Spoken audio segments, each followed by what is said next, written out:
What's going on, guys? This is Rob. If you guys enjoy my content, make sure you hit the subscribe button and make sure you hit that little bell so you never miss out on my sexy voice. So what I want to do here is have a discussion about Batman Rebirth. And what I'm hoping is that at the end of all this, you'll have a good idea of where the series stands and how it expects to shape up going into the future of DC Comics. So much like Green Arrow and the rest of the Rebirth releases, Batman draws on a combination of pulling the past and the present together.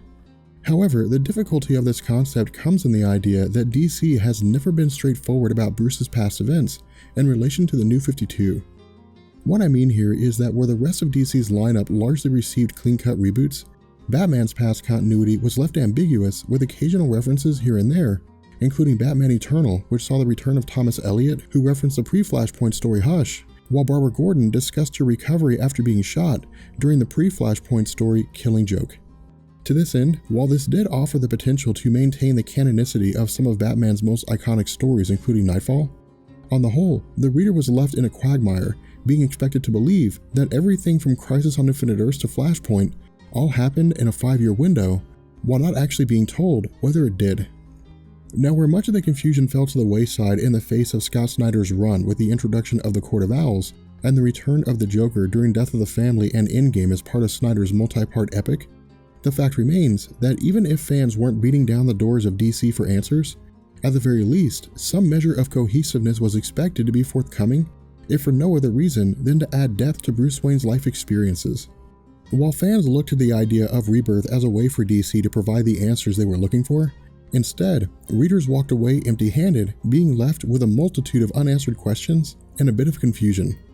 Written by Tom King and Scott Snyder, one of the biggest drawbacks of the issue is that we don't actually know whose hand is in the cookie jar. While the book feels almost exactly like something Snyder would write, Tom King's name is still listed as co-writer, leaving us to ask whether or not the book is an actual representation of what to expect going forward into the series. But initially opening up with Alfred in the midst of tending the garden, Wayne Manor is visited by the arrival of Duke Thomas in response to a previously extended offer. To sidetrack for a second, Duke Thomas was one of several heroes introduced as part of the We Are Robin line of comics under the banner of DCU. Written by Lee Bermeo and drawn by Rob Haynes and Kerry Randolph, while it only spanned 12 issues, the story focused on Duke Thomas along with a handful of other teenagers, all of whom adopted the mantle of Robin and operated as vigilantes after being inspired by various members of the Bat family. Receiving fairly high reviews but experiencing mediocre sales, like many of DC's titles, We Are Robin was cancelled between the announcement of DC Rebirth and the lead up to its launch at the beginning of June. However, focusing on the story, the events contained within center on a kind of tour of Bruce Wayne's life as it progresses throughout the length of a week. Meeting with Lucius Fox on a Tuesday, the conversation between the two is not of stupendous importance. Instead, it follows a standard method of Snyder's storytelling, providing a bit of mortar between the bricks of Batman's events, giving us some insight into his own personal life. To this end, with Lucius Fox recounting a conversation with Bruce's father on why Thomas Wayne became a doctor, where Lucius found it a bit foolhardy and the definition of insanity by helping the sick while knowing they would only get sick again, the rhetorical question is designed to highlight the necessity of Bruce Wayne being Batman, and that while the criminals he catches always escape, creating an endless cat-and-mouse game, the cycle exists because it needs to, if for no other reason than to keep criminals from achieving their goal and Gotham falling into disarray. Following this, the story transitions to Wednesday, with Bruce Wayne revealing to Duke that Gotham has been met with the return of Calendar Man, a being whose life changes with the seasons, meaning he dies in the winter, is reborn in the spring, and ages through the summer and fall, with the cycle repeating itself. Now, where this is really just background stuff with Snyder and King giving us something to read while we make our way through the comic, the overall theme here is that Duke continues to stay along for the ride. Bringing him to the Batcave, the purpose behind Duke's presence is revealed, with Batman providing a home for him in the wake of his parents' insanity. To sidetrack here, during the events of Batman Endgame and Joker's attack on Gotham, with the Joker intending to reenact the death of Bruce Wayne's parents by using the parents of Duke, the toxin he had used had permeated their minds, pushing them into insanity without an immediate cure. Where Bruce was able to rescue Duke and escape, Duke's parents were left behind, leaving Duke himself as an orphan. Using this as a jumping-off platform, while neither King nor Snyder offer a direct answer, the implication seems to be that Duke is being offered a position alongside Batman that is akin to the Robin mantle, but remains ambiguous. With Duke appearing receptive to the idea, this revelation is really the only standout part of the story. In truth, things essentially fall back into rank and file, with Batman coming to the realization that Calendar Man had planted spores around Gotham, which if released, will kill everyone in the city.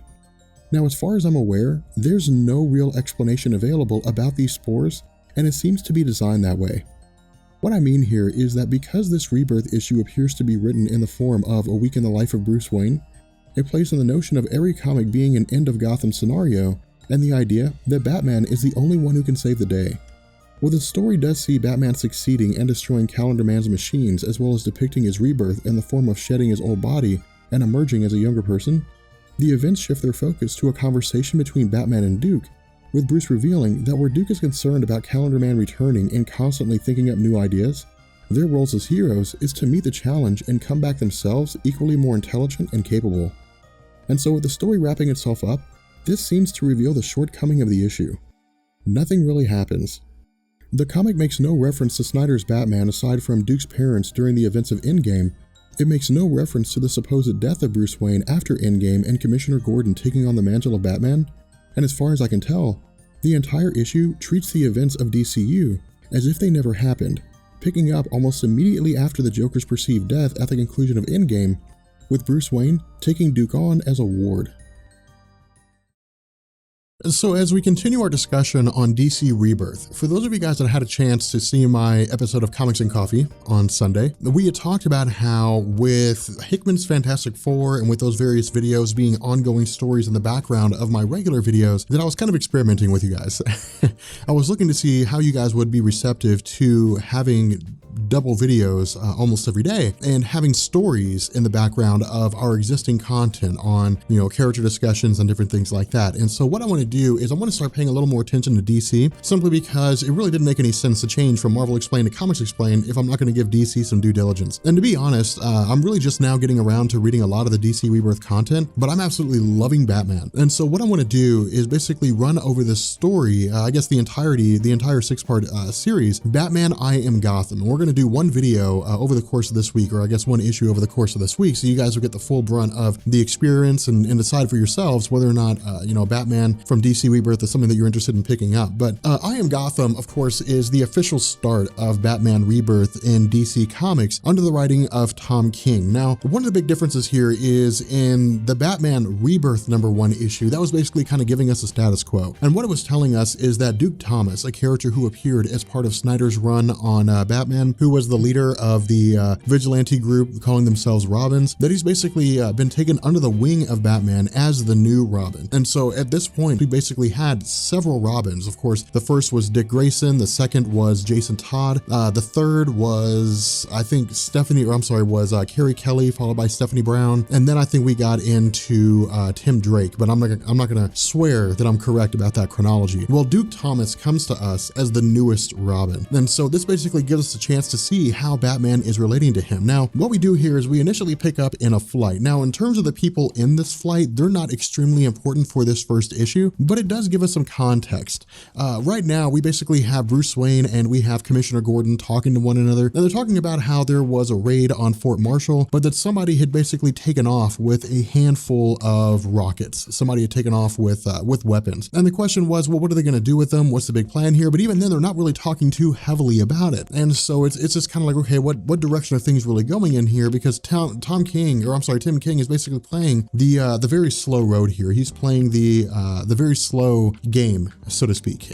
But in the middle of their conversation, Batman and Commissioner Gordon witness the plane being blown up after a rocket seemingly hits it from behind. And so what we do, of course, is we pick up with Bruce Wayne immediately taking off, and he's talking to Duke. And what he says is, he's talking to Alfred, and what he says is he needs a plan to basically figure out what's going on with this plane. And that's the basis behind this particular comic. This whole first issue is showing us the lengths that Batman goes to. And this is one of the reasons why this is so cool, is because Tom King doesn't leave us hanging. Tom King doesn't suddenly just jump from one scenario to the other. He takes us through every single step of the way. And so one of the first things he does is Batman sends out an SOS to the Justice League, specifically to Superman and to Hal Jordan, because it would make sense to us as the reader that if a plane was crashing to the ground in Gotham City, that Superman would get there in seconds, in moments. He'd be able to save the plane and everything would be fine. If he wasn't able to do it, Hal Jordan might be able to get there a little bit slower, but he'd get there pretty fast and he'd be able to use his power ring to save the plane. But what Tom King is basically telling us here is that, or I guess he's providing an answer to all those individuals who ask the question, if Batman encounters a scenario where it seems insurmountable that he can come out on top, why doesn't he contact the Justice League? And the response that Alfred gives Batman is that nobody in the Justice League is picking up. They're all busy off doing their own things. They're fighting their own villains or dealing with their own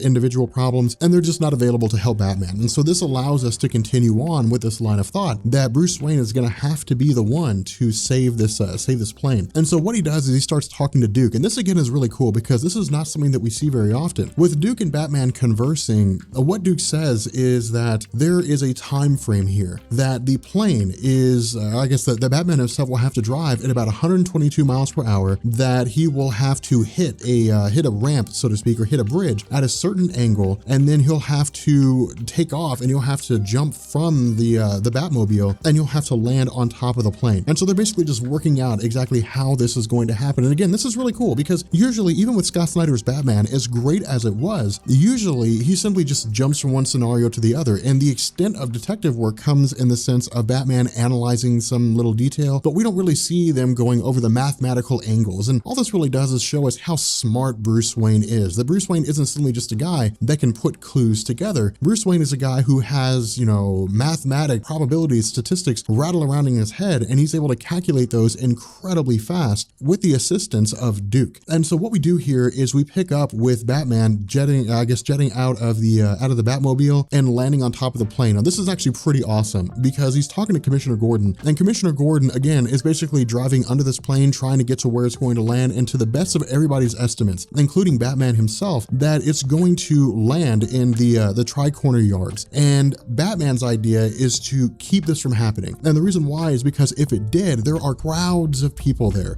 and the loss of life would be insane if they all died. And so what Batman's trying to do is he's trying to get the plane to land in the Gulf of Blackgate, in a giant body of water. That way, the only individuals who will be in any real measure of jeopardy are those in the plane. And of course, the goal of Batman is to mitigate as much of that, of as much loss of life as possible. And so from this point, it's really just Batman flying onto the plane, landing onto it, attaching, different pieces of machinery, attaching little jets and so on and so forth. And the goal is to basically steer the plane in a direction to where it'll pass through two buildings and to effectively guide it, even though it can't be controlled by conventional means. Now, from here, we transition to the inside of a plane. And this is one of the reasons why I think this thing is so cool, because with Batman comics, we largely just focus on Bruce Wayne. The only real view that we get outside of his own perception of what's going on is usually from a villain. Like a villain is watching events unfold, or Commissioner Gordon is watching events unfold, and we see their perspective, but we don't really get the perspective of average people, of your average Joes. And so what happens is really just this guy who's just freaking out. I mean, the plane is crashing, the guy's,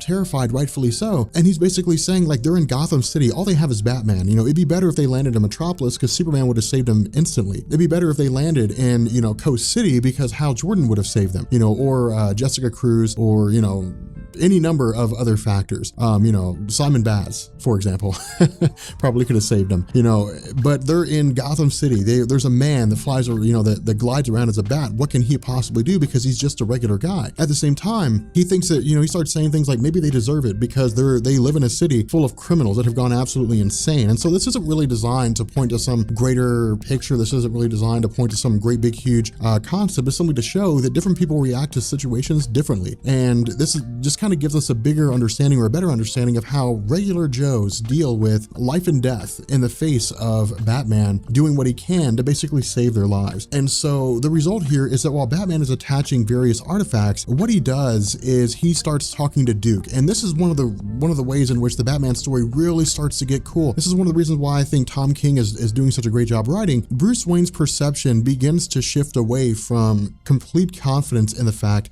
that they're going to be able to save the people on this plane to the possibility that he might die. And the way that this happens is as Alfred is talking to Bruce Wayne and as Bruce Wayne is talking to Alfred, what he says is, or I guess what he asks is, would his parents be proud? Now, this is basically just kind of Bruce Wayne accepting his fate. This is Bruce Wayne accepting the fact that he may not live here. Now, of course, we switch to a scenario whereby somebody is watching or standing over the body of another individual, and this person seems to have been the one that shot the rocket, that shot the plane down, and this person's dead. We don't really know who this individual is that's watching him, but the result is that we switch back to, Batman's conversations with Alfred, and Batman's basically kind of getting his affairs in order.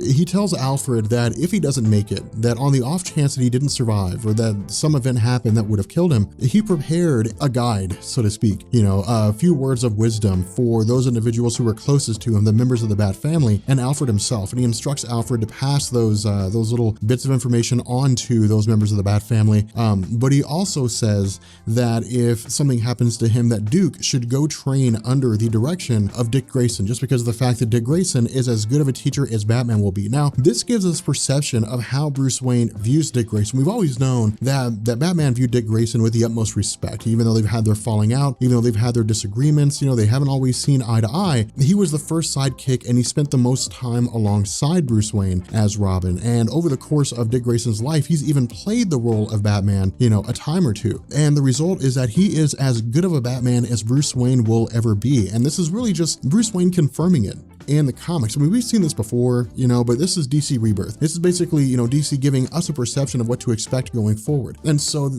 Tom King is effectively telling us it's not as though with DC Rebirth, all that history and all that, importance, all that, the relationship between Batman and Dick Grayson has just kind of gone away. Instead, it's just as strong as it ever was. And so as this plane appears to crash into the ground, just before it hits, or crash into the water rather, just before it hits, the plane is lifted up from the water. And Batman's initial thought is that it's Clark, that Superman has come to the rescue. But instead, he's greeted by two individuals. The man addresses himself as Gotham, and the woman addresses, or I guess he tells Batman this woman is Gotham Girl, that this is their city and that they're here to save it. So as we pick up with part 2 of Batman with DC Rebirth, I was scrolling through the comments of the last video and somebody had asked the question, what happened to the new 52 Batman? And this is kind of an indication to me that not everybody is aware of what went on with Batman in the new 52. And so what I want to do is take, I guess, the first part of this video to kind of clear this up and to make things easy to understand with this character, because Batman can be a bit confusing when it comes to the new 52. So as we know, in 2011, DC rebooted everything. The new 52 was a line-wide reboot. Whether you loved it or hate it, that's what we got. And what DC originally established was that it had only been 5 years between the time that superheroes first emerged and the start of the new 52. Now, with regards to DC Rebirth, the only thing we really know right now is that it was actually 10 years that were stolen from people's lives, and that was all done supposedly at Dr. Manhattan. But again, this is a very primitive story. We have no real idea of what direction DC's going in with that. And so that's really the only thing we know. I can't really offer you any more info besides that, but virtually everybody in DC Comics got a reboot. The Teen Titans were rebooted, Superman was rebooted, Wonder Woman, Aquaman, the whole 9 yards. The only two characters who were not rebooted was the Green Lantern and Batman, and that was simply because of the fact that their comics were selling so well, it didn't make any sense to reboot them. It was a classic adage, if it works, don't fix it. And so with the character of Batman, what DC did is they came back and they retold his origin story. We got that in Batman Zero Year, and it told us what was going on in the life of Bruce Wayne from the time his parents died up until the time he became Batman, when Batman issue number 1 came out with a new 52. The issue with this is there was no explanation on his backstory.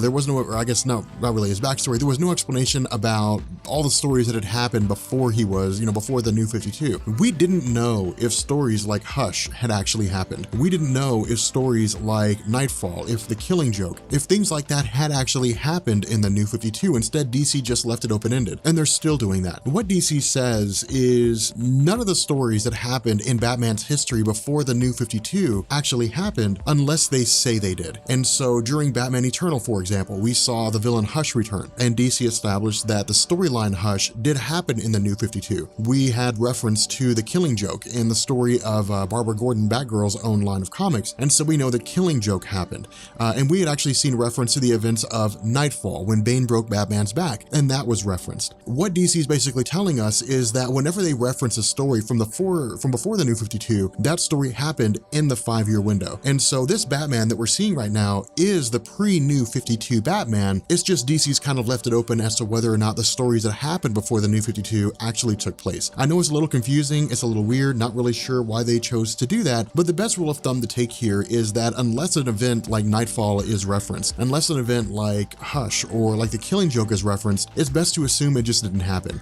I know it kind of boggles the mind in terms of like all that stuff happened over the course of 5 years, but you know, you got to kind of go with it for what it is. You know, it's comics. Don't think about it too hard. You'll make your head explode. That's how I live my life when it comes to comics. But the fact remains that now that we're picking up with issue number 2, in the last video, we had basically just talked about how Batman was in Gotham City. It's his normal wear and tear where he's saving the city. Of course, Duke Thomas is the new Robin to take the place of Damian Wayne, at least at the moment anyway. And what's basically happening right now is we're continuing the event of the arrival of 2 characters that came at the end of the last video. The first one referencing himself as Gotham, and the second one being Gotham Girl. And so what we do is we pick up with kind of, with Solomon Grundy, basically. And for those of you guys who don't know, Solomon Grundy is, I wouldn't go as far as to say he's DC's Incredible Hulk, just because of the fact that he predates Incredible Hulk as far as I'm aware, but he is one of the strongest characters in the DC universe, and he's a very intimidating foe. But he always has a mantra that goes along with him, and anybody that's read DC Comics and is familiar with Solomon Grundy knows that mantra. Of course, a mantra being born on a Monday, christened on a Tuesday, married on a Wednesday, took ill on a Thursday, grew worse on Friday, died on Saturday, buried on Sunday. That's his thing. And so while this is happening, while Solomon Grundy is basically tearing apart this statue in Gotham City, Gotham Girl and Gotham are both trying to defend it as best they can. They're trying to I guess, stave off Solomon Grundy. And what this is designed to do, what Tom King is basically showing us, is 2 things. The first is that Batman isn't necessarily against them being there, but the second is that they're very inexperienced. And we would expect this. You know, Batman has fought Solomon Grundy on a multitude of occasions, and so one, he knows the best way to deal with him, he knows the best way to interact with him, and he knows his weaknesses. But for Gotham and Gotham Girl, they don't know this. All they know is that Solomon Grundy is just a bad guy who's trying to tear things up. And so what ends up happening here is, of course, Batman subdues Solomon Grundy by using his momentum against him. Now, this is actually one of the funny things, because I was having this conversation with a friend of mine, and he had read Batman issue number 2, and his thought was that Batman had actually picked up Solomon Grundy. And of course, the answer to that is absolutely not.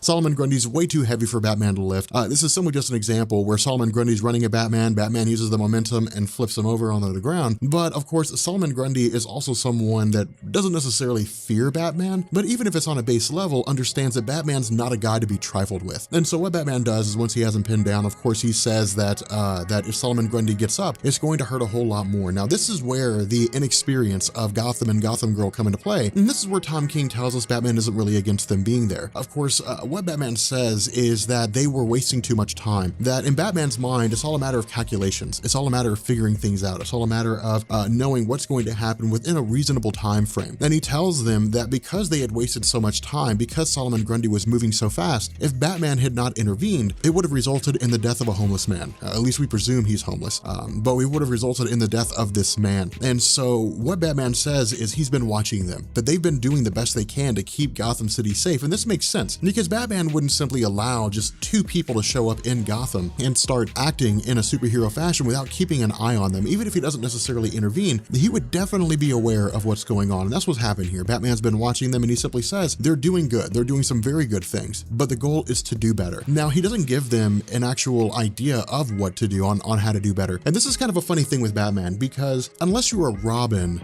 Batman doesn't really, take you under his wing and teach you everything step by step. With Robin, of course, he does that, because in Batman's mind, Robin is designed to be his successor one day. Tim Drake, Dick Grayson, Stephanie Brown, Carrie Kelly, Damian Wayne, they're all designed to be successors, or at least they were trained to be successors for Batman. They all went off on their own individual story arcs, and of course, as we know, Dick Grayson went on to become Nightwing, Tim Drake, I believe, went on to be Red Robin, but we know that they've taken on their own identities. But if the worst case scenario happened and Batman died, any one of them would be able to take up the mantle in his place, especially someone like Dick Grayson. But the issue here is that with Gotham and Gotham Girl not being given a clear understanding of what it is that they're supposed to do, they ask for it.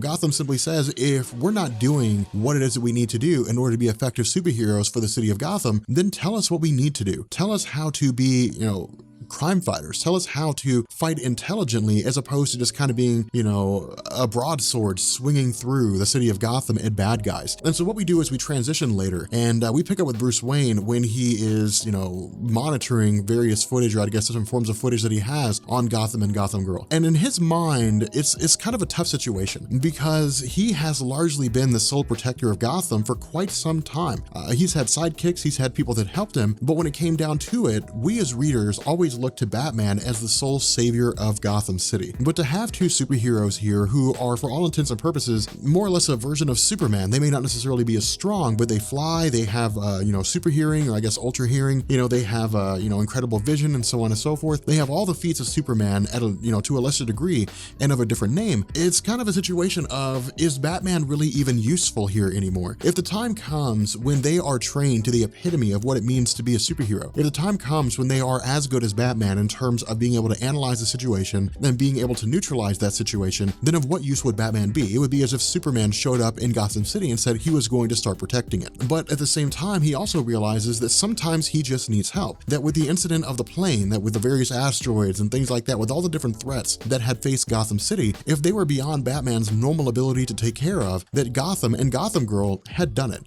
They had basically, you know, they had saved the plane, they had, you know, used, I guess, diverted asteroids, so on and so forth. They were doing the things that Bruce Wayne couldn't do. And in his mind, it's a struggle because he's looking at these two and he's basically seeing the fact that he's becoming obsolete. He's seeing a Gotham City that no longer needs him. And this is one of the reasons why Tom King writing is so cool, because we don't really see this very often. We see stories where Batman goes against overwhelming odds, but we don't really see stories where Batman sits down and has to ponder the fact that he could be obsolete, the fact that he wouldn't really matter anymore. Obsolescence, I'm not really sure if that's a word or not, but I'm going to use it as a word. I'm going to make it one if it's not.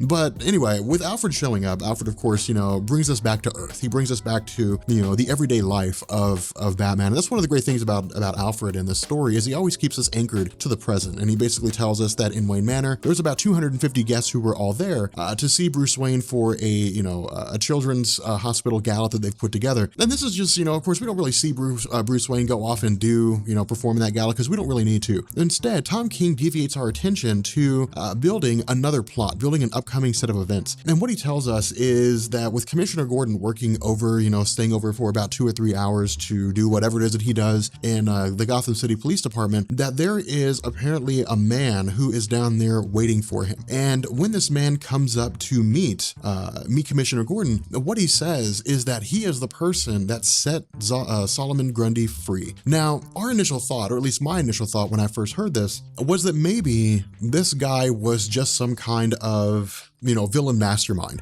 that with him drawing some kind of a blade that he was actually going to kill Commissioner Gordon. I would have found that hard to believe this early in Tom King's run, but that was my initial thought, is that's what he was intending to do. Instead, he doesn't tell us that. What he tells us is that his name is Bob Castro, that he served in the military, but the reason why he set Solomon Grundy free was because of Solomon Grundy's extreme strength, and that he had been warned that the monster men are coming. Now, we don't get anything more than this from this guy, Bob Castro, and the reason why is because Bob takes the knife and he stabs himself in the neck with it and kills himself. Now, this is really kind of cool here, because in a lot of Batman stories, we usually have like the one, you know, the exposition, the one point where the guy comes in and says, here's everything you need to know about events that are coming up. Instead, Tom King doesn't do that. He's very he's very Scott Snyder in that way, in the sense that he's kind of building up to a major plot thread, and we just sort of have to read things in order to understand what all's going on. But what we do here is we transition back to Bruce Wayne at the gala, and Bruce Wayne receives the bat signal. And so while he is spending time with what appears to be a very attractive woman, he basically takes off. He leaves. And the result is that he ends up having somewhat of a conversation with Duke. Duke, of course, you know, carries on the conversation a bit with Alfred, but in the end, he says that because of the bat signal, because of everything that's going on, that he basically needs to leave. Now, this is one of the other cool things too, is he gives us some insight in how he views Gotham and Gotham Girl. We, as readers, know that Bruce Wayne has a very hard time trusting anybody. In fact, he trusts nobody, and he even says that he doesn't trust Alfred. Now, this is a lie. We know that Bruce Wayne trusts Alfred with his life. In fact, Alfred's been such a long part of Bruce Wayne's history that unless you're reading All-Star Batman, you have no reason to distrust Alfred. I'm not going to spoil that at the moment. If you haven't read All-Star Batman, you definitely need to go check it out. But the fact remains here that, Bruce Wayne says that he does not trust Gotham and Gotham Girl. Now, it doesn't mean that he thinks they're bad. It's simply that he's waiting to see what goes on. He's playing it smart. He's playing the long game. And this is a hallmark of Bruce Wayne. He always does that. And whenever he encounters anybody new, he always plays a long game. He always waits to see what's going on, to see what their motives are before he really begins to extend any measure of trust to them. And in fact, we've been seeing that with Superman, with the pre-New 52 Superman living in the New 52 continuity during the Son of Superman story that I went over. Bruce Wayne says flat out that they don't know him. They don't know that version of Superman. They know the other version of Superman who died. They fought alongside him, but they don't know this pre-New 52 Superman. And so they don't really have a reason to trust him, but they will simply because of the fact that he has done everything he can to prove that he's a legitimate guy. Much like this with Gotham Girl and Gotham, when they show up at the bat signal, Jim Gordon is initially afraid. He's like, what in the world's going on here? You're not Bruce Wayne, you're not Batman. And Batman simply says, don't worry about it, they're with him. And so what ends up happening is Jim Gordon basically tells them what all's taking place, what all is happening, that there was a man who showed up that, killed himself after he claimed that the monster men were coming. And he initially asked Gotham and Gotham Girl, do they know anything that's been going on strange, anything that would indicate that, there are some kind of enemy force that are showing up in Gotham City. Now, of course, Gotham and Gotham Girl say no, and Batman says no, he doesn't know either, but they all sort of reference the instance where the rocket was shot at the plane, and the person who had shot that rocket had also committed suicide. And so what this seems to indicate is that perhaps there's a series of events that are unfolding. This indicates that maybe all these individuals work for the Monster Men, but in some form or fashion, they seem to be tied into the concept of the Monster Men, and they ended up committing acts in their own name. Now, what's really cool about this too, at least what we're going to see at the end of the story, is if I were to hazard a guess, and of course, not spoiling anything, to sort of live in the moment, to sort of live in right now. If I were to hazard a guess, I would say, well, maybe it's because of the fact that all these individuals or these people are part of a larger plan. They've been assigned tasks and they're carrying these tasks out. But whatever the case may be, in the end, Batman basically bails out without any of them knowing. This is actually what's really cool. And again, this kind of points to the inexperience of Gotham and Gotham Girl. Commissioner Gordon is used to Batman just vanishing up in smoke, just disappearing and going off to do his own thing. Gotham and Gotham Girl are not used to this. Not only that, despite their abilities, they can't find Batman anywhere. Now, we as comic book readers know that this is most likely due to the fact that Batman has honed his skills in such a way that he can avoid Superman if he wanted to. But the fact remains here that with him vanishing, this is just kind of Batman being Batman. It's just not really designed to be an extremely important moment. It's just designed to be something a little funny, something a little interesting, for us to get a bit of a laugh out of. But the fact remains that what we do here is we switch to another location. We initially pick up with a guy who's not really named, and this man is simply just answering questions. He's shown images of his face where he's scared, where he's happy, he's sad, and he's angry. And he's being asked, are you scared? Are you happy? Are you sad? And are you angry? And each time he replies, yes, Professor. And what we learn is that he's actually talking to Professor Hugo Strange. Now, this is not the biggest part. The biggest, kind of end of the story reveal here is that Hugo Strange seems to be working in accordance with the United States government and Amanda Waller of the Suicide Squad. And so this is just one of those instances where the plot thickens, where things become a lot more complicated. And so what we'll do is we'll find out in the next video, of course, where this line of thought is leading us to. And yeah, it's pretty cool so far. Like, the story is actually pretty interesting. So as we continue our discussion on Batman Rebirth, we pick up now with I Am Gotham Part 3. Now, when it comes to multi-part story arcs, they're usually 3 issues or more, and there's a reason for that. Odd numbers are more often chosen than even numbers, but, with DC, they tend to stick with 6-issue story arcs. But regardless of the circumstances, everything's done in sets of 3. The first 2 issues are done to sort of set up the story. The third and fourth issues are designed to effectively enhance or to add existing information, and the 5th and 6th issues are designed to conclude everything. And with issue number 3, Tom King begins the process of revealing the backstory of Gotham and Gotham Girl. What we do is we pick up at some point in the relative past, not too far, but at some point in the past. Again, we're not given a definitive date here. We just know that it was probably a decade or so. But during a time when a family was basically leaving a theater, this was very indicative of Bruce Wayne's experience. And in fact, when I first picked up this story, I thought that it was a retelling of Bruce Wayne's origin, which seemed a little strange because the boy was older than Bruce Wayne was when his parents were killed. But much like that scenario, this family is heading down an alleyway. Why they chose to head down a dark alleyway, I don't understand, but they chose to head down an alleyway. In the midst of walking down this alleyway, the most, predictable scenario happens and they're held at gunpoint. Now, where the father steps in and tries to protect both his wife and his son, the man is basically subdued. The father is almost immediately subdued, and the result is that the gun again is turned to the mother and eventually the son. But Batman steps in here, and Batman basically saves the life of this family. Now, for Bruce Wayne, this is a big deal because this is effectively a repeat of the scenario in which he lost his parents. And this kind of situation resonates more with Bruce Wayne than any other kind of situation. Despite the things that the Joker does, that Clayface, Two-Face, the Penguin, so on and so forth, they're usually part of a bigger scheme in the comic book realm. They're part of a bigger ongoing set of events in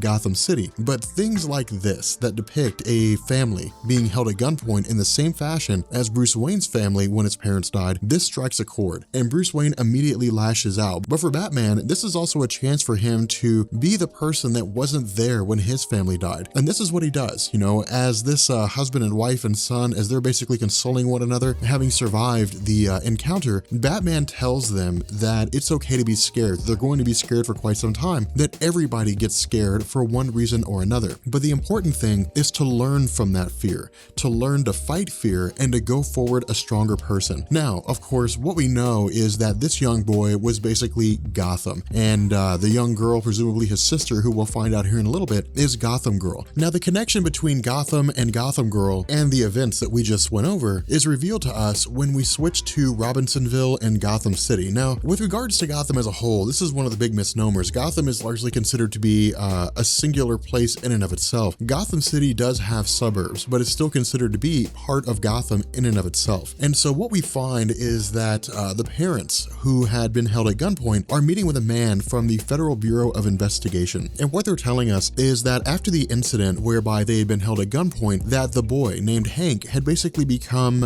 obsessed with Batman to a degree. The word that Tom King chooses to use here is enamored, but the evidence seems to contradict that. The evidence says otherwise. With all the various news clippings and all the posters and all the pinups and so on and so forth, it seems as though Hank has developed an obsession with Batman as a concept. In addition to this, while his younger sister was not present at the robbery because she was at a friend's house, in the end, the experience that Hank had basically rolled over onto her, that she sort of became just as obsessed as he did with the idea of overcoming her own personal fears. Now, Tom King's being a little thin here with regards to, the relationship between a brother and a sister in terms of how one's experiences impact the other. We can really just kind of take it at face value that in some form or fashion, he had basically reached out to her and he had informed her of her experience, or I guess of his experience, and how it changed his life. But the fact remains that his sister Claire became just as obsessed as he did, or it seems to become as obsessed as Hank did, with regards to Batman. And so this basically shaped his life, and it shaped her life, that Hank began going around and committing as many,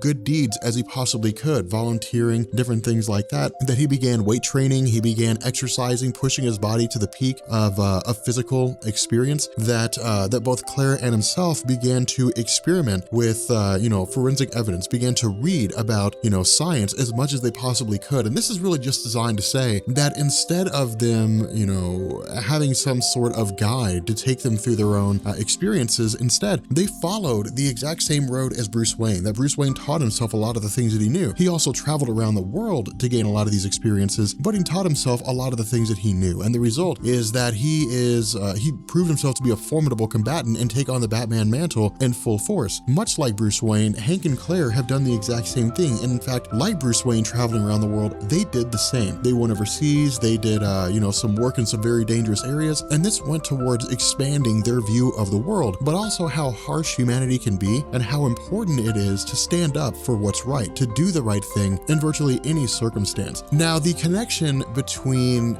Hank and, Claire with regards to why they're being questioned or why their parents are being questioned by the FBI comes into focus when Tom King shifts the argument. And what he does is he begins having the FBI agent ask questions about money transfers. Now, this is not usually something that's handled by the FBI. This is usually handled by the IRS, so it's a little fishy, but the fact remains here that if there's criminal issues involved, well, then the FBI would begin to involve themselves in the events. And so at the very least, the FBI is just kind of poking around and asking the question why there's two new superheroes in Gotham and where they came from. But what the parents of Hank and Claire say is that at some point while they were overseas, they got a request to wire a large amount of money. No reason was given, but because they were their parents and they were concerned for their well-being, but also because Hank and Claire had been extremely charitable people in how they lived their lives, there didn't really seem to be any concern that anything nefarious was happening. And so they transferred the money, and then I guess a few months later, Hank and Claire appeared in Gotham City as heroes who effectively had the same power as Superman. Now again, this FBI agent's just kind of poking around, or at least a person claiming to be an FBI agent is just kind of poking around, trying to get a lay of the land and trying to understand everything that's going on. But the end result here is that we're getting somewhat of a mysterious backstory. We're not getting all the information. And so before anything else is revealed, the FBI agent effectively leaves, and as he gets into his car, we realize that he's using the alias of Matches Malone, which is also a name that Bruce Wayne uses. And so in effect, Batman's poking around at the history of these two individuals, trying to find out where they came from. Now, in truth, I wasn't really expecting this. I actually thought that it was probably some kind of a henchman of a villain or something along those lines, but this makes sense. This makes perfect sense. You know, with Batman basically doing his research, kind of hunting around behind the scenes, it would stand to reason that he would go as far as to look up the heritage of these two people and to find out where they came from. But it also gives us a little bit of perception when it comes to Bruce Wayne. You know, as we talked about in the last video, Bruce is not a very trusting person when it comes to anybody, to be quite frank. Of course, the vehicle that he was driving was not an actual car. Instead, it was basically a housing for his Bat motorcycle. I'm not sure exactly what it's called, you know, the Bat wheel, I guess, I can't remember. But it's basically, you know, this is just a multifaceted depiction of the deception, the lengths that Bruce Wayne will go to get the information he needs. It doesn't necessarily make him a bad person. It's just that at times it's necessary for him to be duplicitous in order to gain honest answers. And so what we do is we switch to Claire and Hank, who are in the middle of holding up a bridge that seems to have collapsed. And while Batman is racing and trying to get over there in order to keep things, you know, in order to both monitor Hank and Claire to make sure they're being heroes effectively, as well as do what he can to ensure the safety of those bystanders, we also see that while he is able to do this, that the entire situation is being monitored by Hugo Strange. Now, as we had talked about in a previous video, Hugo Strange is a well-known, villain of the Batman landscape, but he usually uses his experience or his knowledge for the purpose of manipulating other people, but he's really one of these villains that's kind of the hidden hand. You know, it's usually a circumstance just like this, where it turns out that Hugo Strange was behind everything. And so while the bridge is saved, or I guess the bystanders on the bridge are saved, you know, while things seem to come to a close, eventually Claire and Hank are met by the arrival of Psycho Pirate, a villain capable of manipulating the emotions of virtually anybody he comes into contact with. And so the question becomes, what direction are things taking now? So as we continue our discussion on Batman Rebirth, what we do here is pick up now with the aftermath of Psycho Pirate seemingly causing Gotham to go insane. And for those of you guys who are just now joining us in this series who may have just stumbled across this video, DC Rebirth is a line of comics written by DC designed to basically take what worked before the New 52 and blend it with the New 52. And with characters like Batman, he's kind of a weird quagmire. Of course, we talked about this in the last video, but Batman didn't really get a reboot per se in the New 52. Instead, it was just kind of up in the air whether or not his continuity had stayed intact. And we were just sort of left to our own devices. You know, stories like Hush, like Nightfall, like The Killing Joke, they weren't considered part of Batman's continuity in the New 52 unless they were referenced. And so we didn't really get any solid ground. We were really just kind of walking on quicksand when it came to his backstory. But the fact remains that as part of DC Rebirth, writer Tom King had introduced two new characters. The first was Gotham and the second was Gotham Girl. Now, in in the series up to this point, they had basically saved a plane that was preparing to crash into a river, and Batman was trying to keep the plane protected, trying to keep the plane from crashing, but ultimately he was unsuccessful, and he was even facing his own death in the process. But because Gotham and Gotham Girl seemed to have powers that made them almost identical to Superman and Supergirl, they were able to save the plane, and by virtue of that save, however many hundreds of people. Now, what the series had done up to this point, it has basically given us a view of Batman in terms of how he sees Gotham and Gotham Girl. And in his mind, he had done a little bit of back search, a little bit of investigation into their history. We saw that in the last video, where he had gone to talk to their parents, and it had been Batman himself who had inspired them. We didn't know exactly how they became Gotham and Gotham Girl, but we know that Hank was in a situation much like, Bruce Wayne's parents, whereby Hank and his parents were walking out of a theater, they head down a dark alleyway, they were held at gunpoint, but Batman showed up and saved the day. After that, Hank had become obsessed with Batman, and his obsession had spread to his sister Claire. And the result was that the two of them had basically become great humans, great people. They had gone on humanitarian missions. They had done as much research as they could with forensics. They had basically become their own variations of Bruce Wayne. And the result was that after some set amount of time that wasn't really given to us, they had borrowed money from their parents, and then they had reemerged as Gotham and Gotham Girl with superhuman powers. And so what this does is it picks up again with the last issue where the villain Psycho Pirate had showed up under the control of Dr. Hugo Strange and had used his powers to seemingly drive Gotham insane. Now, to say that Psycho Pirate has powers is actually a misnomer, and I probably shouldn't have said that. Psycho Pirate, to the best of my knowledge, and this is where, Tom King's not absolutely clear here, Psycho Pirate can be a bit confusing. In the New 52, he was infected with a virus, giving him, some measure of psionic mind abilities by Brainiac. But in the pre-New 52 continuity, he was just a guy who was really good at manipulating people's emotions. Tom King doesn't really give us any definitive explanation on which Psycho Pirate that we're talking about. It could very well be that it is the, pre-New 52, or it could be the New 52. It could be one version wearing the costume of the other. We don't really know. All we do know is that he manipulated the emotions of Gotham, and this is shown to us when Gotham had gone on a tear and basically killed 27 soldiers. Now, his sister Claire is left behind, and she just keeps repeating the same things, that she's scared, that she's very scared. And of course, this is a byproduct of Psycho Pirate's manipulations. Once he latches on to a person, once he latches on to a being, regardless of who that being is and where they hail from in the multiverse, once he manipulates their emotions, that manipulation stays intact unless someone with sufficient ability is able to remove those manipulations. Now, of course, Batman being what he is, there's been different circumstances where he's been successful in doing it and where he hasn't been successful in doing it. It really just kind of calls for what the story needs it to be. But what ends up happening is we show up, or I guess we transition to the rooftop of another building, and we find a guy who's standing on the building and seems to be in the process of committing suicide. Now, Gotham shows up behind this guy, and basically, it seems as though he's going to talk him down. But Gotham keeps repeating the same thing. I can fix this. We can fix this. It's the same thing being said over and over and over again. But the guy says no. The guy says that no, this cannot be fixed, that the monster men are coming. And this is a weird situation here, because what we're going to find at the end of the story is that not everything is what it seems when it comes to the realm of the monster men. But the result is that this man has some kind of a device on his phone, and when he presses the button to activate it, it blows up the building. Now, this seems, I guess is revealed to us, to basically be a flashback in the mind of Claire. And this tells us exactly what was happening right before Psycho Pirate showed up with Hugo Strange and manipulated Gotham. And so in yesterday's video, when we had simply just picked up with Gotham and Gotham Girl in a building that was, immersed in flame, we didn't really know exactly what was going on. This simply just tells us that. But what we do know is that Claire had been taken back to the Batcave, presumably at the request of Batman, where she's being cared for by both Alfred and Duke Thomas. Now, this is kind of a funny thing here, and I really liked what Tom King was doing with this. With Duke Thomas, one of the things that I've kind of misspoken about so far in the series is that Duke Thomas was supposed to be a Robin, which is sort of ironic because I covered this in my Batman Rebirth video.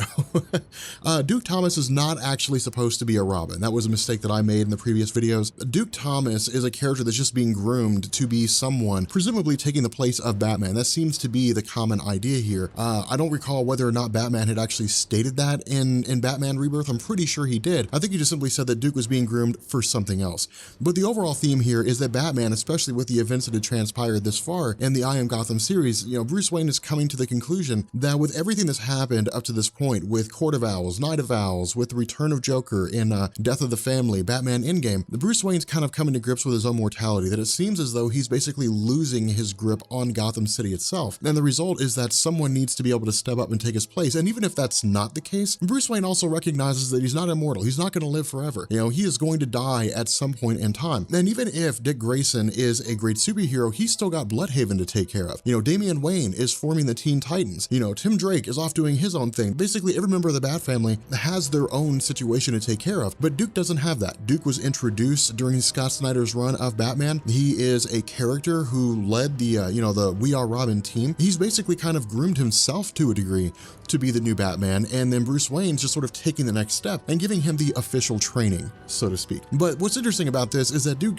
basically relates to Claire again. She keeps repeating the same thing, that she's scared, and it's kind of funny that Duke doesn't really pick up on this, but in his mind, this is really just a girl that's experienced a very traumatic event. But what Tom King also does here is he seems to set up a possible romance between Claire and Duke Thomas, basically having Duke Thomas, comfort Claire as best he can, and then presumably this may or may not lead to a relationship. The reason why I say that is because in comics, it's usually some kind of traumatic event that leads to a relationship between two characters. Either that, or just they kind of start out as enemies, like Green Arrow and Black Canary did, and then they become, they end up in a relationship later on down the line. But it's their trials and tribulations that strengthen that relationship, of course. And again, this could just be wishful thinking, because I love the character of Duke Thomas, and Duke Thomas needs a girl. So I figure what better, character to have than a newly turned superhero to basically, add to the existing Bat family as someone that can fight alongside Duke Thomas. And so what we do is we transition back to Gotham, and Gotham is again continuing this rampage, talking about how he can fix things, and it's just sort of tearing things apart. But Bruce Wayne shows up, Batman shows up and says, look, everything you've done up to this point, you killed 27 soldiers, you cannot fix this, but what Bruce Wayne also does is he gives us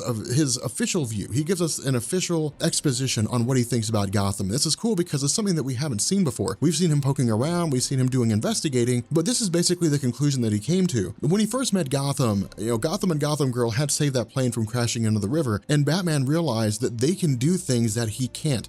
They're basically Gotham City's own Superman. He had looked to them as possibly the next step, and what Tom King seemed to be doing, or at least in my mind anyway as I was reading this, is if Duke Thomas is being groomed for a replacement for Bruce Wayne, then Bruce Wayne himself looked at Gotham and Gotham Girl as, kind of a tacked on addition to that, an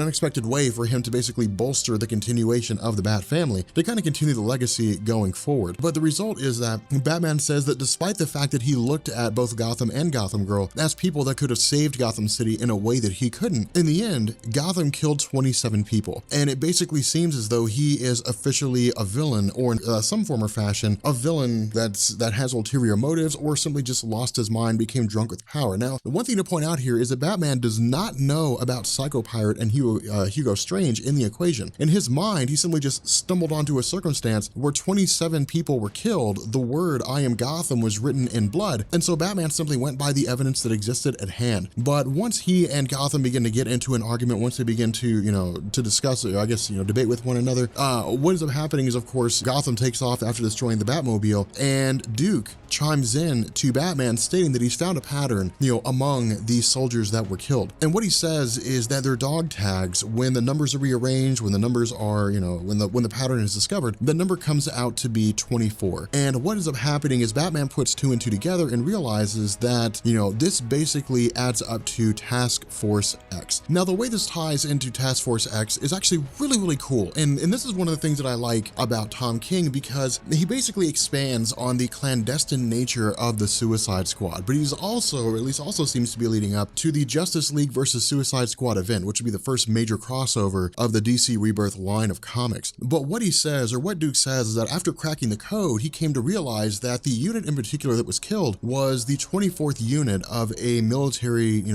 group. And the 24th letter of the alphabet is X. And so what Batman ends up doing here is coming to the realization that X stands for Task Force X, which is the other name, that's the official name for the Suicide Squad. And so what he ends up doing is he basically travels to where Amanda Waller, or at least we travel to where Amanda Waller is located, and she's essentially talking to a military general. Now, what's really cool about this is, Amanda Waller in this bunker, in this military base that they're at, is actually below Gotham City itself. And it's the last place we would expect to find her, to be quite honest. I mean, with Amanda Waller in the New 52, we would have expected to see her in the field, but this is what's so cool about DC Rebirth, is that it gives us the old Amanda Waller that we're used to before the New 52. And so she's the office worker, but she is cold-blooded. I like to think of her as the mob boss of the DC universe, in the sense that she's a person you don't cross. She knows all the right people. She's like the J. Edgar Hoover. She's got info on everybody, and those individuals that she wants to stay in power,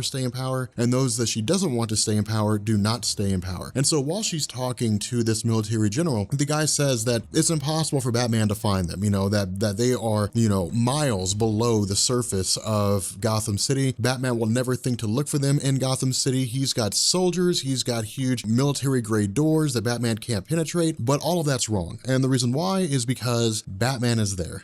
Batman managed to make his way in. Now, we're not told how Batman got in there, and in truth, we don't really need to be told right now, simply because of the fact that it just adds to the cool aspect of Batman. It adds to the fact that Batman can go where he wants, when he wants, how he wants, and there really isn't anybody that can stop him. Plus, it just kind of adds to the mysterious nature, of the Caped Crusader as we know him. But, after he begins talking to Amanda Waller, we learn that from her perspective, Gotham City has been a very tumultuous place for quite some time. And again, this is basically, DC grabbing a combination of the New 52 and the pre-New 52 continuities. Again, with Batman, it's a little finicky here, but, what we're told is that after, the Court of Owls event, the Night of Owls, the Batman Endgame, the Return of the Joker, Death of the Family, all these different events that had taken place, it had basically sent Gotham into a tailspin of chaos and what seemed to be destruction. And the result is that from Amanda Waller's point of view, the city basically needs to be saved. The issue here is that when Hugo Strange and when Psycho Pirate had been assigned to Task Force X, as part of Suicide Squad, they had abandoned their mission and they had basically taken to Gotham City, and that Psycho Pirate himself had manipulated the emotions of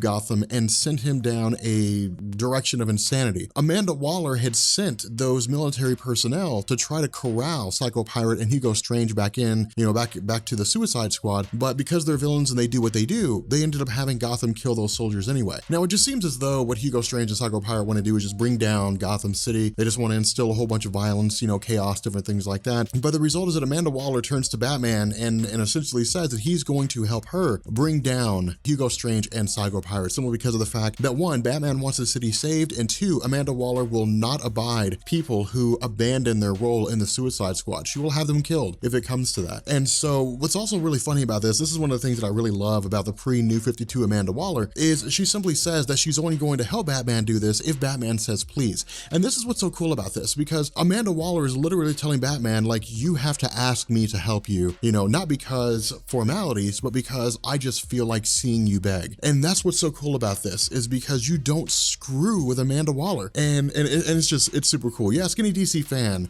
about Amanda Waller, and they'll tell you by leaps and bounds that, number one, it's the Amanda Waller from the Justice League TV show that was the best one, the Justice League cartoon show, that was the best version of her character. But two, the pre-New 52 Amanda Waller in the comics was probably the best depiction. Of course, she does have fans for the New 52, and it really kind of goes back and forth. But, what we also learn is that where Batman believed that it was 27 people who had been killed, Amanda Waller actually says it's 28. And this is when Batman realizes everything that's going on, or at least realizes, there's a little more going on here than he thought there was. And he ends up traveling back to the home of Hank. Again, we had talked about that in the last video, when Batman had gone to interview Hank's parents to find out who he was, where he came from, what his background was, and what his motivation was for becoming a hero. And what we find is that when Gotham had gone through and killed those 27 soldiers, that there was actually 28, but one of those soldiers had survived and had gone back to the home of Gotham and had basically killed Hank's parents. And so when Hank realized what was going on, he went back to his home as well and found this soldier in the middle of, his parents' murder. And the result is that,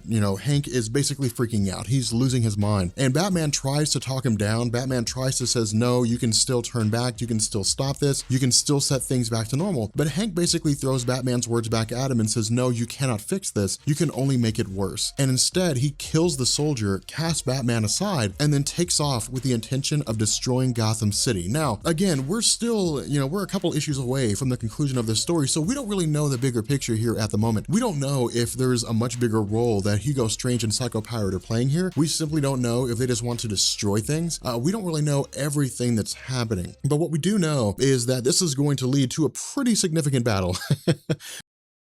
So as we continue our series on Batman Rebirth, we pick up now with Batman I Am Gotham, the conclusion. Now, something that I want to point out here is there is a 6th issue, and that 6th issue does have an epilogue. But the issue here is this epilogue leads directly into I Am Suicide. And so what we'll do is we're actually going to postpone that 6th issue. And when we get around to the I Am Suicide story arc, then we'll use that 6th issue to kind of jump off, because what it'll do is it'll allow us to link both this I Am Gotham story and the I Am Suicide story for the new readers who are coming along at that point in time. But for those of you guys who are just now jumping on board, who are just now catching up with my video on Batman I Am Gotham, we had talked about how in previous videos, Gotham City was met with two new superheroes calling themselves Gotham and Gotham Girl. Now, we didn't really know who these heroes were or where they came from. We know that Batman was trying to keep a plane from crashing into the river. He was doing the best he could to keep that from happening, but in the end, Gotham and Gotham Girl were the ones that basically saved the plane.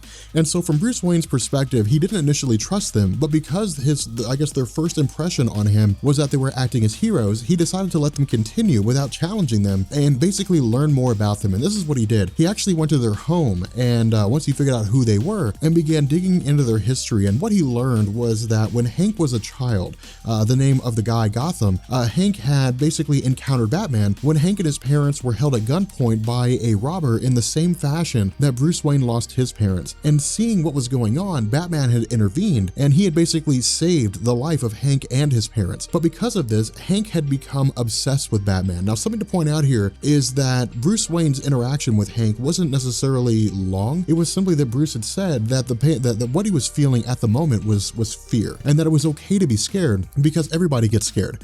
But the difference between being a hero and being a coward is that heroes deal with their fear. They come to grips with their fear. And so Bruce Wayne had basically inspired Hank, and Hank himself had recited this mantra over and over again that it's okay to be scared, but you should always face your fear, and had used this mantra to both inspire his sister Claire to join him on a journey of bettering themselves. And this was done in a multitude of different ways. Hank and Claire had, basically trained themselves in physical combat. Hank and Claire had expanded their minds when it came to forensic science. They had traveled the world to become volunteers in a multitude of different facets. They had basically undertaken the same kind of self-training regimen that Bruce Wayne had taken when he became Batman. And so the result was that during this time, they had reached out to their parents for a large sum of money, and for reasons unknown or through a means that we didn't fully understand or was never really explained to us, they emerged some months later with superpowers. Now, while we're still not told exactly where those powers came from in this issue,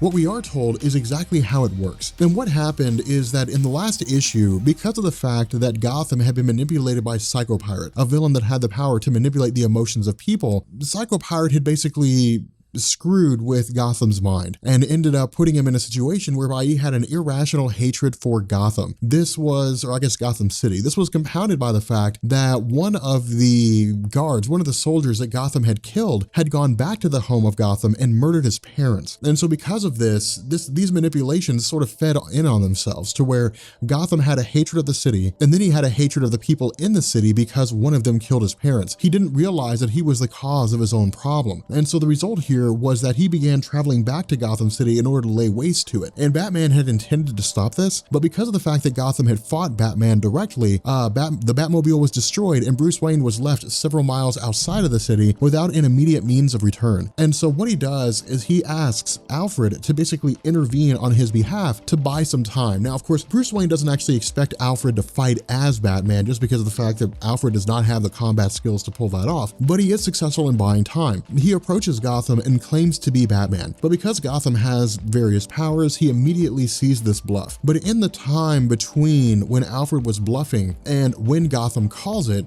Batman shows up. And so Alfred takes off and heads back to the Batcave, and Batman and Gotham end up in a battle that basically stretches across the city of Gotham. Now, Batman tries to reason with Hank here. He tries to talk him down, say, hey, look, man, you can't be tearing the city up. We can solve this emotional crisis that you're having. But Gotham is so entrenched in his anger and so entrenched in his rage that he just can't let it go. Now, during this time, because of the fact that Gotham had killed those soldiers, his sister Claire had basically watched the events unfold. Now, Tom King's not specific here. When Claire was found by Bruce Wayne, she was basically just kind of sitting in the corner in a fetal position, basically saying that she was scared. The reason why I say that Tom King isn't really clear on this is because we don't know if her fear was a byproduct of, psychopirate's manipulations, or if it was because Gotham was kind of her backbone. He was the guy, the brother that kept her grounded and kept her confident and strong. But the result is that while Gotham Girl was taken back to the Batcave and put under the care of both Duke Thomas and Alfred,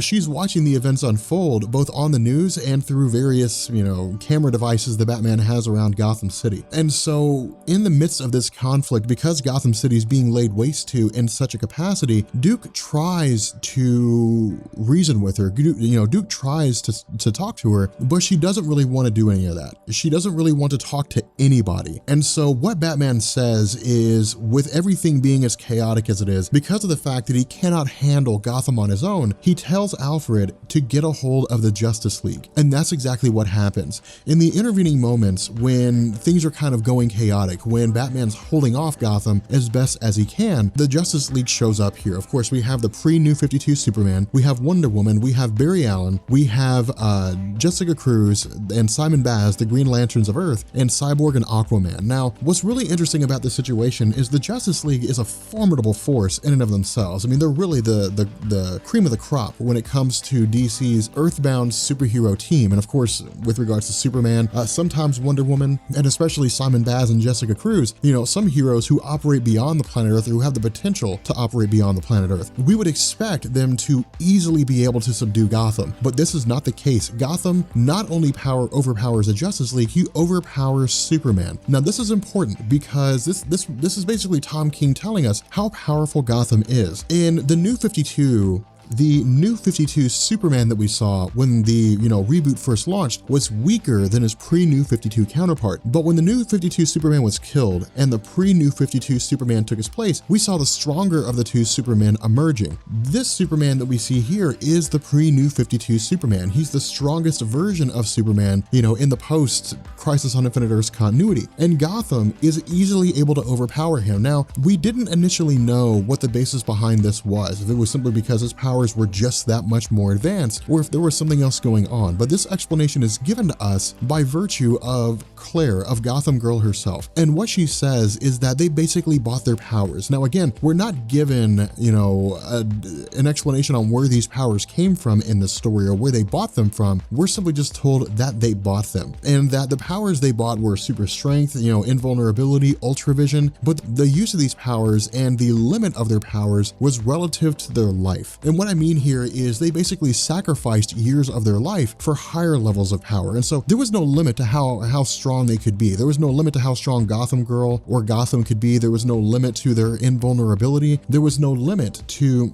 how well they could see, to their ultravision. But the higher they took their powers, the more years of their life they would lose. And And so if they wanted to be an ordinary citizen, they could live for decades. If they wanted to be like Superman, they would have to sacrifice a few years of their life. But if they wanted to be godly in terms of powers, they would only have a few hours to live. And so what ended up happening here is Gotham has basically pushed his powers to the brink. He has pushed his powers to the extreme to where they're at their highest levels, or seem to be of the highest levels that his life can withstand, to the point that he has maybe minutes, half an hour, something like that left to live. And so what Claire says is that because his power is so extreme, he seems effectively unstoppable, and there really doesn't seem to be a way to beat him, and his goal is to effectively destroy Gotham City. And so what Batman does is he steps up here and offers himself to Gotham, and saying that, that Psycho Pirate was allowed to, commit his acts because he hadn't been killed by Batman, that Gotham's parents were killed because Batman didn't get there in time. And so he's basically making himself the victim here. Batman would rather Gotham kill him than wipe out Gotham City. At the same time, we're given a little bit of a narrative between Claire and Duke. And Duke says that,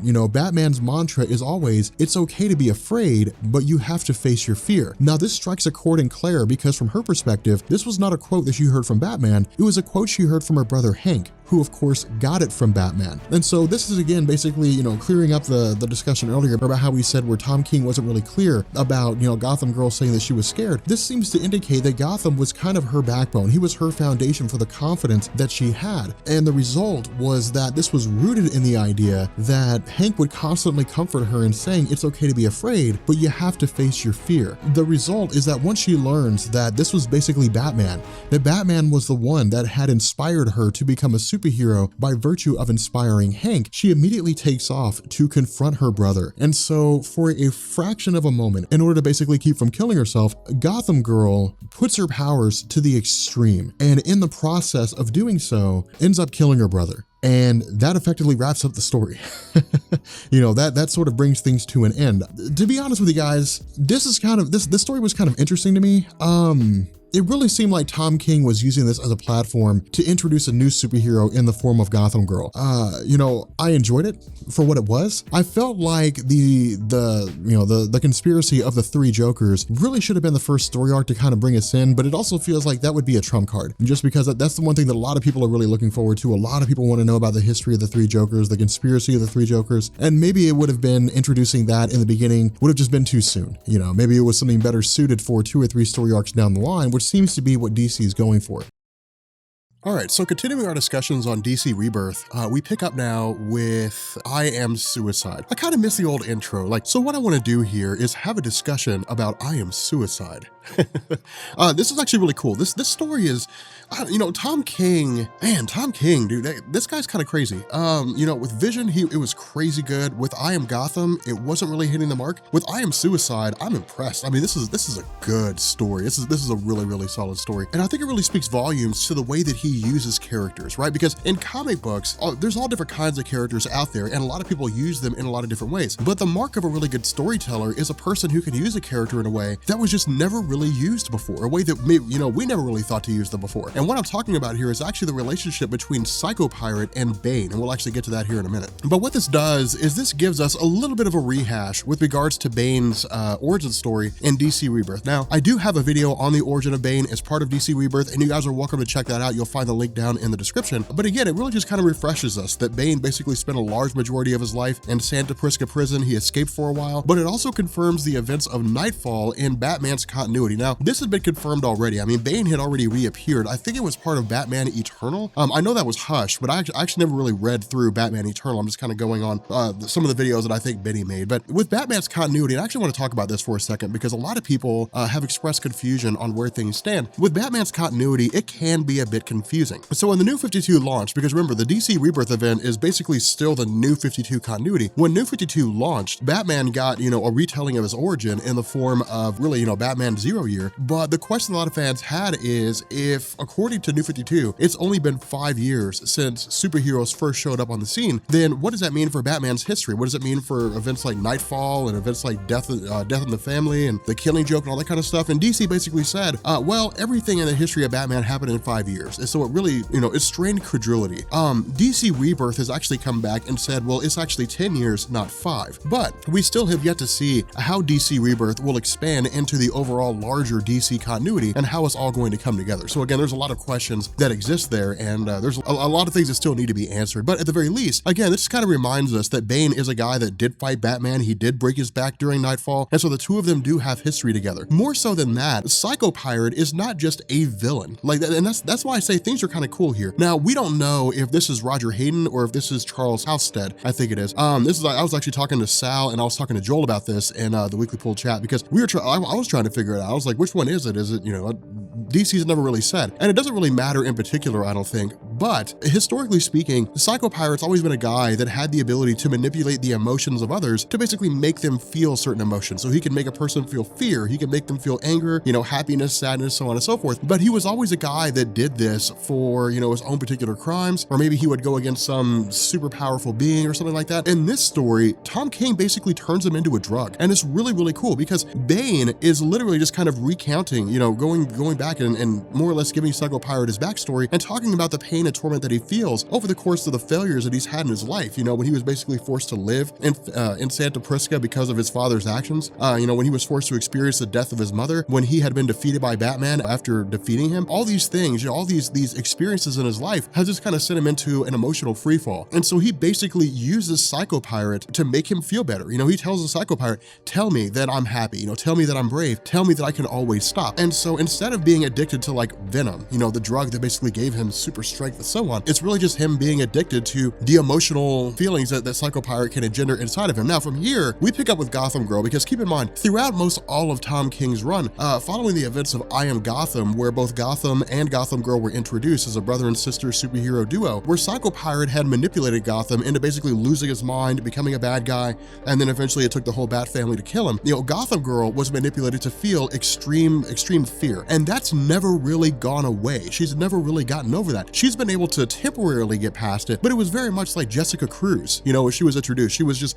always afraid. She'd be able to get over that fear, but it was only for a temporary amount of time. It's only now in Sam Humphrey's Green Lanterns that she's finally learning how to conquer her fear, especially after the events of Darkseid War, and she's able to actually become a Green Lantern and start creating constructs. With Gotham Girl, it's much the same way. The problem with this is that because the influence of Psycho Pirate is so strong, Bruce Wayne comes to the realization, he basically says, I've got to go and I've got to find Psycho Pirate. I basically have to go to Santa Prisca, to the base of Bane, get Psycho Pirate and bring him back. The problem is Batman can't do that on his own. Between Bane, between Psycho Pirate, between all the soldiers that they have there, there's no way Batman will be able to pull this off by himself. And so what he needs is a team. Now, this is where things get cool, because the story kind of takes on this like Ocean's 11 kind of feel to it. Not in the sense of like, the goofy or the jokey nature and like, thieving and so on and so forth, but in the sense that Batman is effectively putting together a team. So it's like, Batman's 4, or I guess Batman's 11. That'd be a cool story. Like Bruce Wayne's 11. Like I would read like Bruce Wayne's like, we're going to go rob casinos in Las Vegas.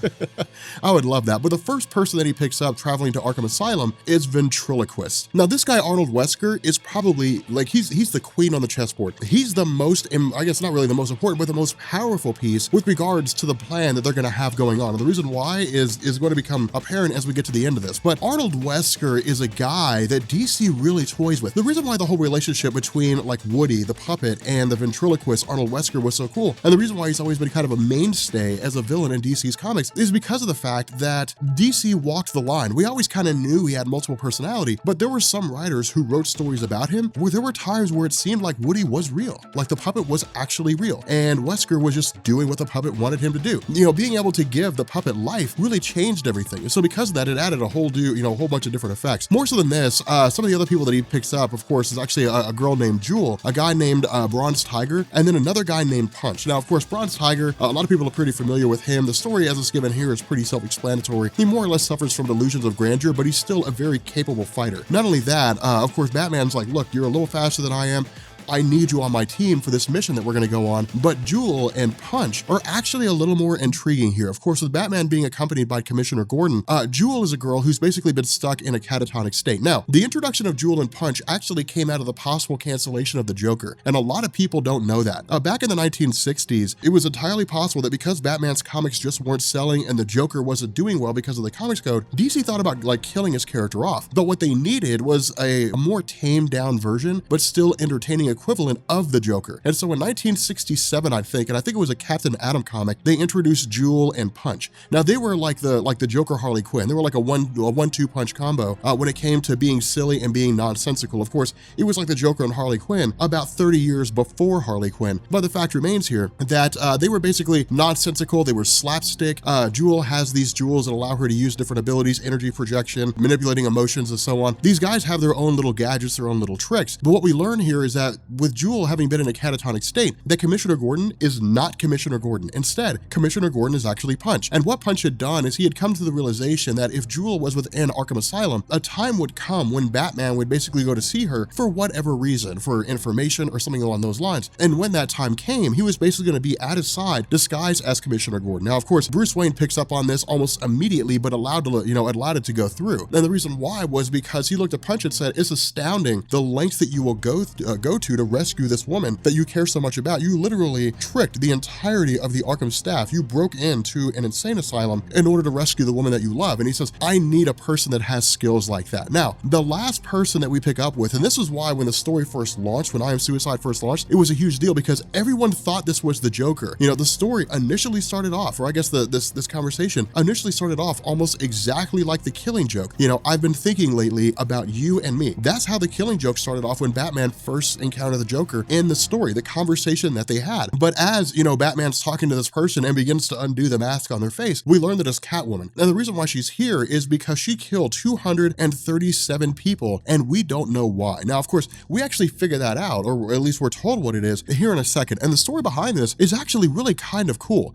What Catwoman says, or at least, the way it's given to us, is kind of like in a letter that she wrote to Bruce Wayne as he's basically having all these guys, or at least he's invading Santa Prisca. It's really one of these situations where Catwoman compared herself to Bruce Wayne in a lot of different ways. That as a girl who was raised in an orphanage that was run by Thomas and Martha Wayne, she had seen, the picture of Bruce and Thomas and Martha, and had always imagined herself being a part of them. And that was always really kind of a cool element of her character, is Catwoman always aspired for better, but always tried to achieve better in the worst way possible. But the kicker to all this is that she essentially says that her parents, she never really knew them, never really had a chance to meet with them. Instead, the orphanage, the fire that was caused, was by some crazy terrorist group, and there were 237 of them. And so what she did is she started in Gotham City, and she literally went through and killed every last one of them. And then she expanded outside of Gotham City and eventually traveled the world, killing every single member of this terrorist group. They committed their act and they had no reason, no motivation, there were no claims, no demands, no nothing. They just did it for the sole purpose of inspiring fear. Now, that's why she's in Arkham Asylum. And in fact, the next little bit of the story will really focus on Batman in terms of him originally catching her. That part's not extremely important. It is kind of interesting, but we're going to go ahead and actually leave that out of the story just because of the fact that it's not really a necessity for the main events that are going on here. But with Batman arriving at Santa Prisca, of course, it's one against 1,000. And despite how capable he is, I'm actually glad with what Tom King did here, because some writers may have been tempted. Some writers, may have been like, yeah, of course, it's ridiculously impossible. But Batman was somehow able to defeat 500 soldiers, and it all happened off panel. Tom King's like, no, that's stupid. Like that, it'd be cool to see,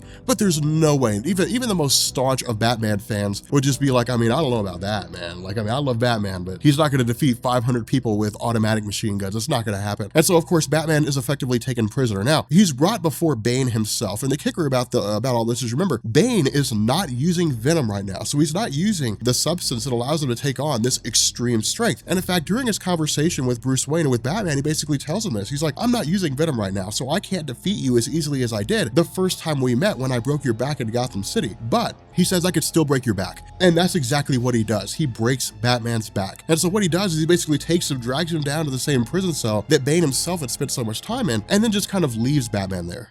Now, of course, Batman is able to make his escape, the comic being what it is. Batman is able to get out, but once he does, we basically learn that, Selina Kyle, the Catwoman, had come along as part of this plan, and that she had personally brought the ventriloquist. The point of Batman even being caught in the first place was to basically be thrown in a prison cell and then allow, himself to basically open a back door for Catwoman and the ventriloquist to get in, because in his mind, he knew that as intelligent as Bane is, in Bane's mind, Batman can't escape. If Batman's back is broken, he's not going to be able to get out. And so if he's being held prisoner, there's really nothing Bruce Wayne can do. And so he can effectively just kind of throw him in there and call it a day. Now, at this point, we switch over to the conversation that these guys are having here. And again, this is really kind of cool because what this does is it actually allows Selina Kyle and it allows ventriloquist to have this interesting conversation, because it really did beg the question, who is this in control when it comes to the ventriloquist? Is it multiple personality, or is it the idea that the ventriloquist himself is really being subjected to the control of a puppet? And of course, during the conversations between the two, Selina Kyle begins asking things. She's like, is it really just the puppet, or is it you? And in the mind of the ventriloquist, he's like, no, it's not just me. The puppet really does have control. That's really the monster. He's really the one making me do these things. Now, for Selina Kyle, this is kind of cool, because she's like, basically, this guy's got an out. He can plead insanity every single time because, to anybody looking at him for what it is, he's got multiple personalities. I mean, the ventriloquist is just a personality, a counterpart to him. Now, the reason for this is because back in the early days of Arnold Wesker's life, he was really timid. He was really meek. He was, for all intents and purposes, a coward. He was scared of everything. He was always running and hiding from all of his different problems and things like that. But eventually his parents were killed. And in the emotional turmoil, really, that came out of this experience, he basically ended up developing a second personality that didn't manifest until he came in contact with a guy named Donegan, I think it was. And this guy Donegan literally had a dummy named Woody. And the dummy began talking to Arnold Wesker and eventually helped him to escape. And the two of them just kind of went on a crime spree. But the fact remains here that by his very nature, by his very definition, Arnold Wesker is a guy who just does what he's told. He doesn't have any initiative. He has no drive, no ambition. You'd never get anything beyond what you tell him to do. He's very much robotic in that sense. And so because of that,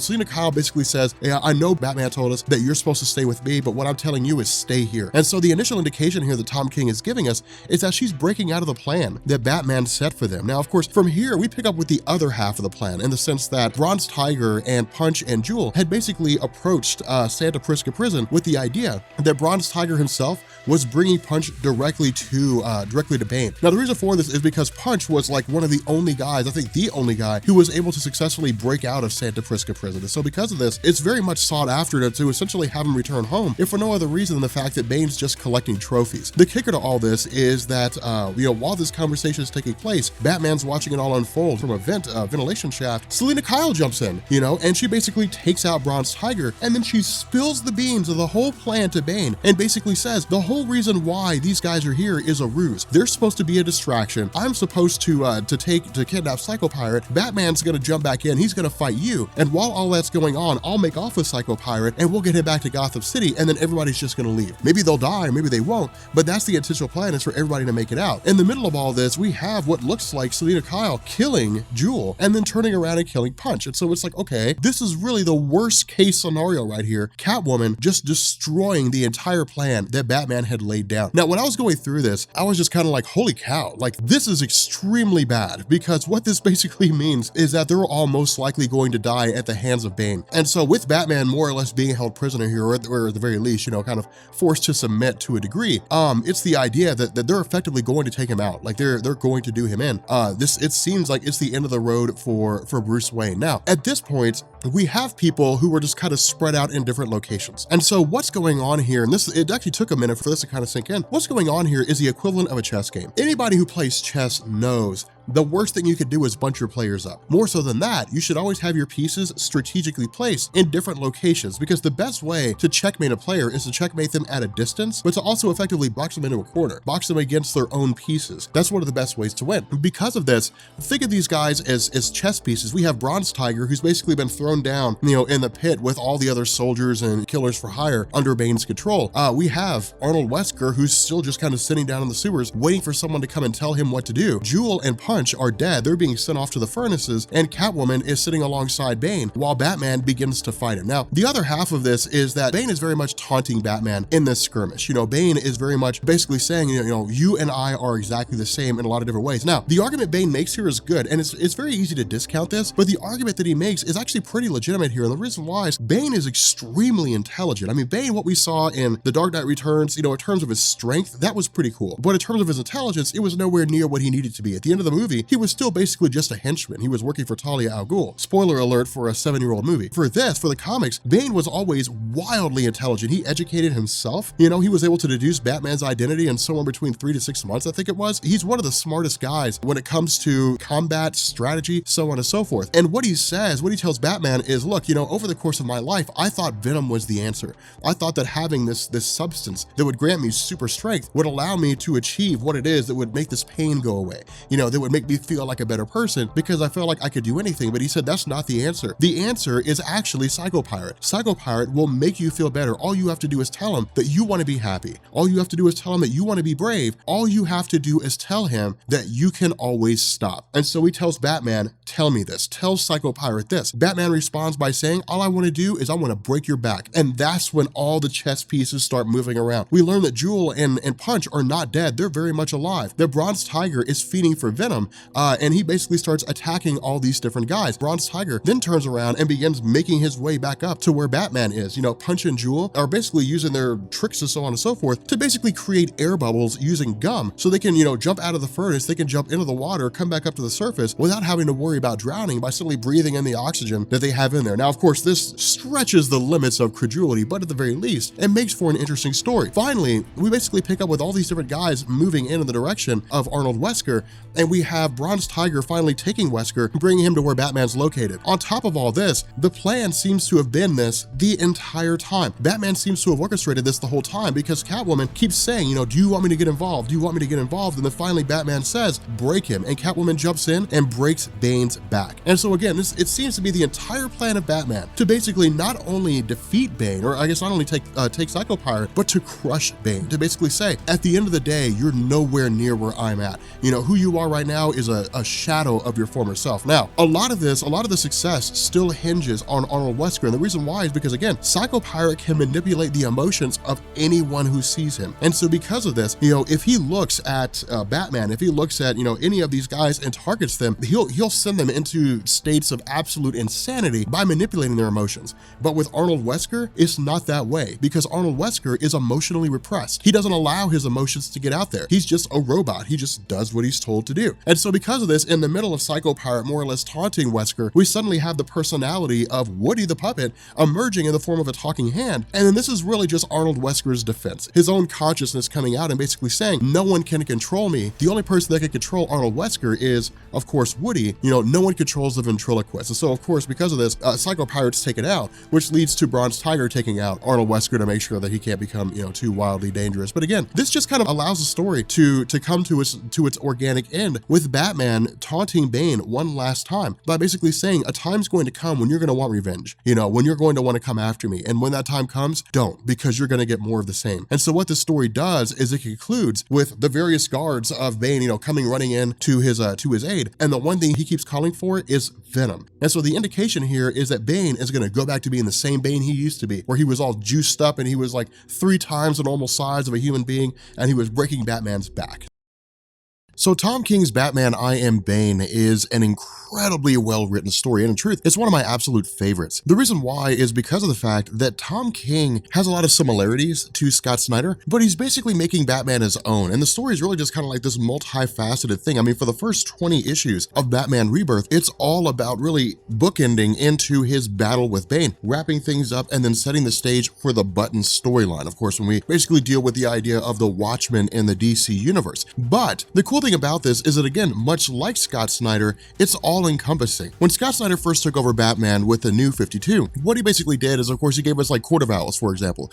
For issues 1 through 12, it was Court of Owls and City of Owls, but the entire 12-issue run is largely just kind of called the Court of Owls storyline. But it was a multifaceted story that basically revealed to us as the reader that there was an organization operating in Gotham City that Batman never knew about called the Court of Owls, and it was cool to turn the Batman mythos on its head, where we previously assumed that Batman always knew what was going on in Gotham, that in truth, he didn't know everything. From there, it was the return of the Joker, death of the family, Endgame. There were multifaceted story arcs that helped to kind of revamp and revitalize the Batman mythos for a new generation of readers. And that's one of the reasons why so many people look to Scott Snyder's run and say Scott Snyder and Greg Capullo had the definitive storytelling standard when it came to the Batman landscape. And so when Tom King took over, it was a tough nut to crack. I mean, it was a tough sell for a lot of people to say, can Tom King live up to Scott Snyder's run? In my mind, the answer is yes. And the reason why is because the whole first 20 issues of Batman is really kind of like this self-contained story that you have to read in its entirety in order to fully appreciate it. And so what this video is going to do is it's going to harken back all the way to really the very first story of Batman Rebirth, the very first issue of Batman Rebirth, and kind of give us an idea of everything that was going on behind the scenes with regards to Batman's final confrontation with Bane. Now, what this does is this picks up with the aftermath of I Am Suicide. There were a couple of one-shots between I Am Suicide and I Am Bane, but they weren't wildly necessary. They were just kind of setting the stage and showing a little bit of romance between Batman and Catwoman, and they were cool for what they were, but they're by no means essential. However, the goal of Batman was to basically capture Psycho Pirate. Now remember, Psycho Pirate is a guy who can basically put on his mask and then manipulate the emotions of other people, sending them into a state of either total insanity, of complete happiness, literally making them feel whatever it is that he wants them to feel. With Psycho Pirate impacting Gotham Girl, who of course we had talked about in the story I Am Gotham, with her having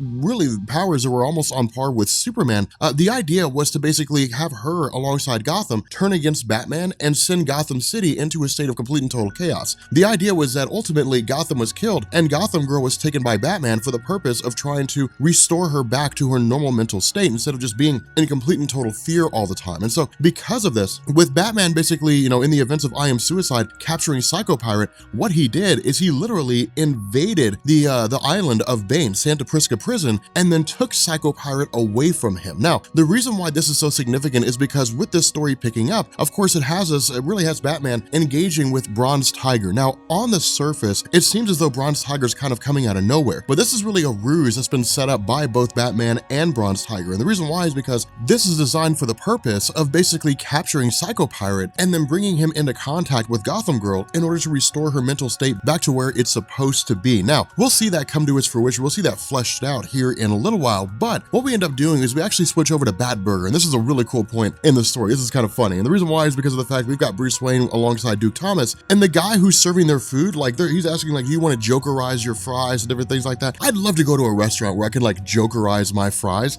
That would be amazing. It's almost like In-N-Out monster, animal style. Oh my God, by the way, In-N-Out animal style fries are amazing, dude. They're so good. I didn't believe it before, but they are incredibly delicious. But this is really actually a meeting taking place between the Bat family. So it will really minus Barbara Gordon or Batwoman. So it's basically Duke Thomas and it's Bruce Wayne and then Jason Todd, Damian Wayne, and Dick Grayson. But the funny thing is we get this really cool interaction between them. For example, Damian Wayne basically gets a kid's meal, and then when he opens it up, it turns out to be a Red Hood toy, and then he's all kind of, all upset about it and everything. But it's still kind of funny. And the reason why this works is because, again, and I keep reiterating this, with Damian Wayne, he's one of my favorite characters because he's so young and he's so ruthless, but he's also still a kid, and so he enjoys kids' stuff. But again, what's basically happening here is Bruce Wayne's essentially telling everybody, look, I'm going to have to take Gotham Girl for 5 days. I'm going to take her and I'm going to have Psycho Pirate. He's going to interact with her for 5 days. Bane is going to come looking for her. For 5 days, you all need to leave Gotham City. You all have to get out of here. And the reason why is because Bane will destroy anybody in his path in order to get to the Psycho Pirate. Now, the reason why this is the case, and the reason why Bane captured Psycho Pirate in the first place was because Bane is not using Venom anymore, or at least was not using Venom at the time, the serum that gives him his enhanced strength and durability and all that kind of good stuff. But coming off of Venom is very much like coming off of a drug. There are withdrawals. In this case, with Venom, it's almost like the body's on fire. And so in order for Bane to basically overcome the impact of Venom without him being on it, he uses Psycho Pirate to manipulate his emotions so his body doesn't feel as crushing as it would if he didn't have the Psycho Pirate. And so literally taking Psycho Pirate away from Bane is taking away the one thing that's keeping his sanity intact, the one thing that's keeping his body from feeling like it's destroying itself. And so because of this, again, Bruce Wayne basically says, they're going to come after me. Bane is going to come after me, and he's going to come after you if you're around here. He's going to use everybody that he can in order to force my hand and require me to give up Psycho Pirate. Now, this is the other cool thing, because remember, Duke Thomas is still relatively new to the idea of what it means to be a sidekick or a trainee of Batman. Of course, we know his role is different from Damian or Dick Grayson. He's not a Robin per se, but he does have history with Batman, with the I Am Robin storyline, or I guess We Are Robin storyline, and all these different little events, but he doesn't nearly have the experience of Damian, Jason Todd, Dick Grayson, any of those guys. And so in Duke's mind, he's still very loyal to Batman and hasn't quite grasped the idea yet that when you're a Robin, your number one responsibility is to defy Batman.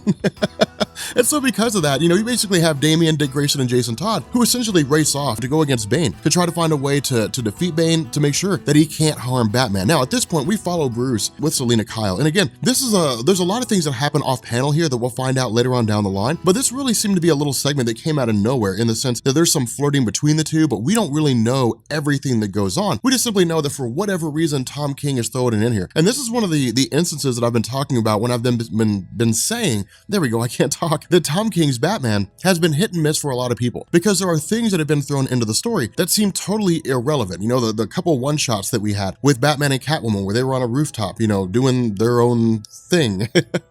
These instances here, they seem to come out of left field. They seem to have no place in the overarching story, but what we're going to find out is that they actually do. It's just Tom King has kind of been, working off panel. And so what we end up doing, as we transition back over to Wayne Manor alongside Alfred, Bruce Wayne, and Gotham Girl, is that once they get in the Batcave for the purpose of transferring her over to Arkham without anybody realizing what's going on, when they get into the cave, they find the hung bodies of Damian Wayne, Jason Todd, and Dick Grayson. Now, what this shows us is exactly what we would expect, that these three guys do not stand a chance against Bane. Not only that, in this story, we're going to see Bane at his absolute most ruthless. And the reason being because of the fact that Bane is basically a desperate man in this situation. He's really like a rabid animal in this particular story. And it's one of the things that make him so cool. Of course, we'll cross that bridge when we get to it, but it's almost like a combination of like Tom Hardy's Bane from The Dark Knight Returns combined with Bane as we traditionally know him and comic book form. And it actually makes for a wicked combination. It is really, really cool. But from here, of course, switching over to Bronze Tiger, essentially, of course, he kind of answers the door out of nowhere while he's still going, coming off the withdrawals of Venom, only to be shot in the stomach. And so at this point, we pick up with Superman's Fortress of Solitude. And of course, we basically have Damian, Jason, and Dick Grayson being held in stasis by Batman in the Fortress of Solitude, with Superman protecting them. Now, this raises a very interesting question right off the bat when I first saw this, is why doesn't Batman ask Superman for aid? In fact, why doesn't Batman ask the Justice League for aid? And he has. But the idea behind this, and really the overarching theme behind DC Rebirth, is to have a tighter knit continuity among the various characters and stories that have been going on. That was one of the biggest issues of DCU, is you would have virtually no continuity. Batman's the god of knowledge in the Justice League, while he's not Batman in his own story because he's just kind of MIA. And so that lack of continuity threw people off. With DC Rebirth, continuity is the name of the game. DC is very much taking a page out of Valiant Comics with how hardcore their continuity has to be. And so because of that, we have Batman speaking with Superman. The other half of this, though, is that if Superman were to get involved, there would be no conflict. Superman would just pummel Bane and then take him prisoner, and that would be the end of that. There would be no, possibility of Batman's defeat. There would be no question of what happens next. None of that stuff. It would take away from the suspense of the story. Not only that, I just want to see Batman fight Bane. And so because of that, what we end up doing is we basically have Batman telling Superman, look, I just need you to keep these guys protected. Now, of course, Superman doesn't have to be in the Fortress of Solitude. Remember, it's Superman, superheroing the whole 9 yards, much like his, connection with Lois Lane here. Now, if somebody were to break into the Fortress of Solitude, Superman would know and he would be there in an instant. And so again, it's almost like a security system of sorts in terms of Superman's powers. But switching back over to Arkham Asylum, this is when we basically have Alfred dressed as Dr. Arkham alongside Gotham Girl, who's disguised as Hush, Thomas Elliot, Batman's childhood friend who, eventually became an enemy, when they basically make their way into to a cell where Psycho Pirate's being held. And the idea here is for Psycho Pirate to basically use his ability, use his mask to begin restoring the mind of Gotham Girl. Now, this is one of the reasons why this is so cool, is because Psycho Pirate spent a prolonged amount of time with Gotham Girl manipulating her mind, but it wasn't 5 days. Manipulating her emotions didn't take a full 5 days. But in this instance, it will take that to undo the damage. And the reason why is because of the fact that not only is fear really one of the most potent emotions when it comes to DC Comics, we know that with regards to the Sinestro Corps, the Green Lantern mythos, the emotional spectrum, but also because of the fact that Gotham Girl has been dealing with this altered emotional state for quite some time. And so the damage is pretty intense. And so the Psycho Pirate's going to have to basically blast her with the full potency of his abilities in order to basically restore her mind back to where it needs to be. And of course, this basically picks up with him telling her, you're brave, you're very, very brave, and that kind of thing. Now, transitioning over to really to what I consider to be the kind of highlight of this conflict, we basically have, a few of Bane's henchmen who are traveling around and rounding up individuals who were either part of Batman's team when they first broke into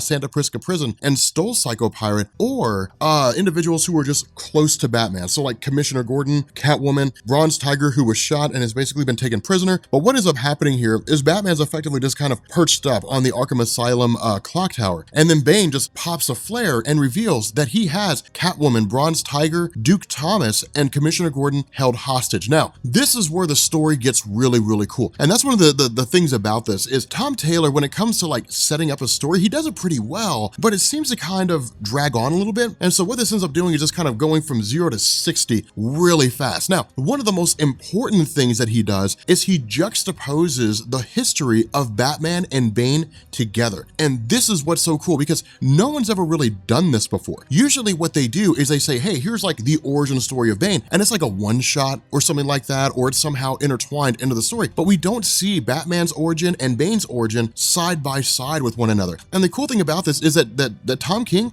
doesn't really change anything. I mean, he doesn't like retcon the origin of Bane in order to make it fit the story. He just takes the origin of Bane as it exists in DC Comics and then puts it side by side with the origin of Batman as it exists in DC Comics. And what we find out is these two are almost identical. And that's the coolest thing about this. At a young age, they both lost their parents. Of course, Bane had lost his mother, but the motivation behind them becoming who they were is rooted in the loss of their parents. They both are motivated to become better people. They struggle with their surroundings. But when it comes to the idea of where they end up branching off, this comes in the form of the fact that when they basically undergo the process of improving themselves, they enhance their minds, they enhance their physical bodies. But where Batman looks to his experience and says, I am going to train myself to become someone more capable. I'm going to train myself to basically wage a war on crime. Bane's idea is that he's going to conquer crime. He's going to conquer anybody out there who could pose a legitimate threat, just for Bane to do nothing more than establish his dominance as a person in the world out there. And so again, that's where really their roads kind of started to fork off. But even then, they're not that dissimilar. At that point, it really just kind of comes down to semantics. When it's Batman waging a war on crime, he might as well be conquering criminals. When it comes to, Bane conquering criminals, he might as well be waging a war on crime. The only difference is the end result. Where Batman looks to criminals and says they can be rehabilitated, Bane says, you now work for me. And so that's one of the cool things. It's really one of these awesome juxtapositions between these two characters in terms of how similar they are. Now, the other half of what goes on here is actually just a direct fight between Batman and Bane. And Bane pulls no punches. I mean, he absolutely wrecks Batman. And it's one of the coolest things here because Bane goes on this tirade. He basically says, I'm not a joke, I'm not a riddle,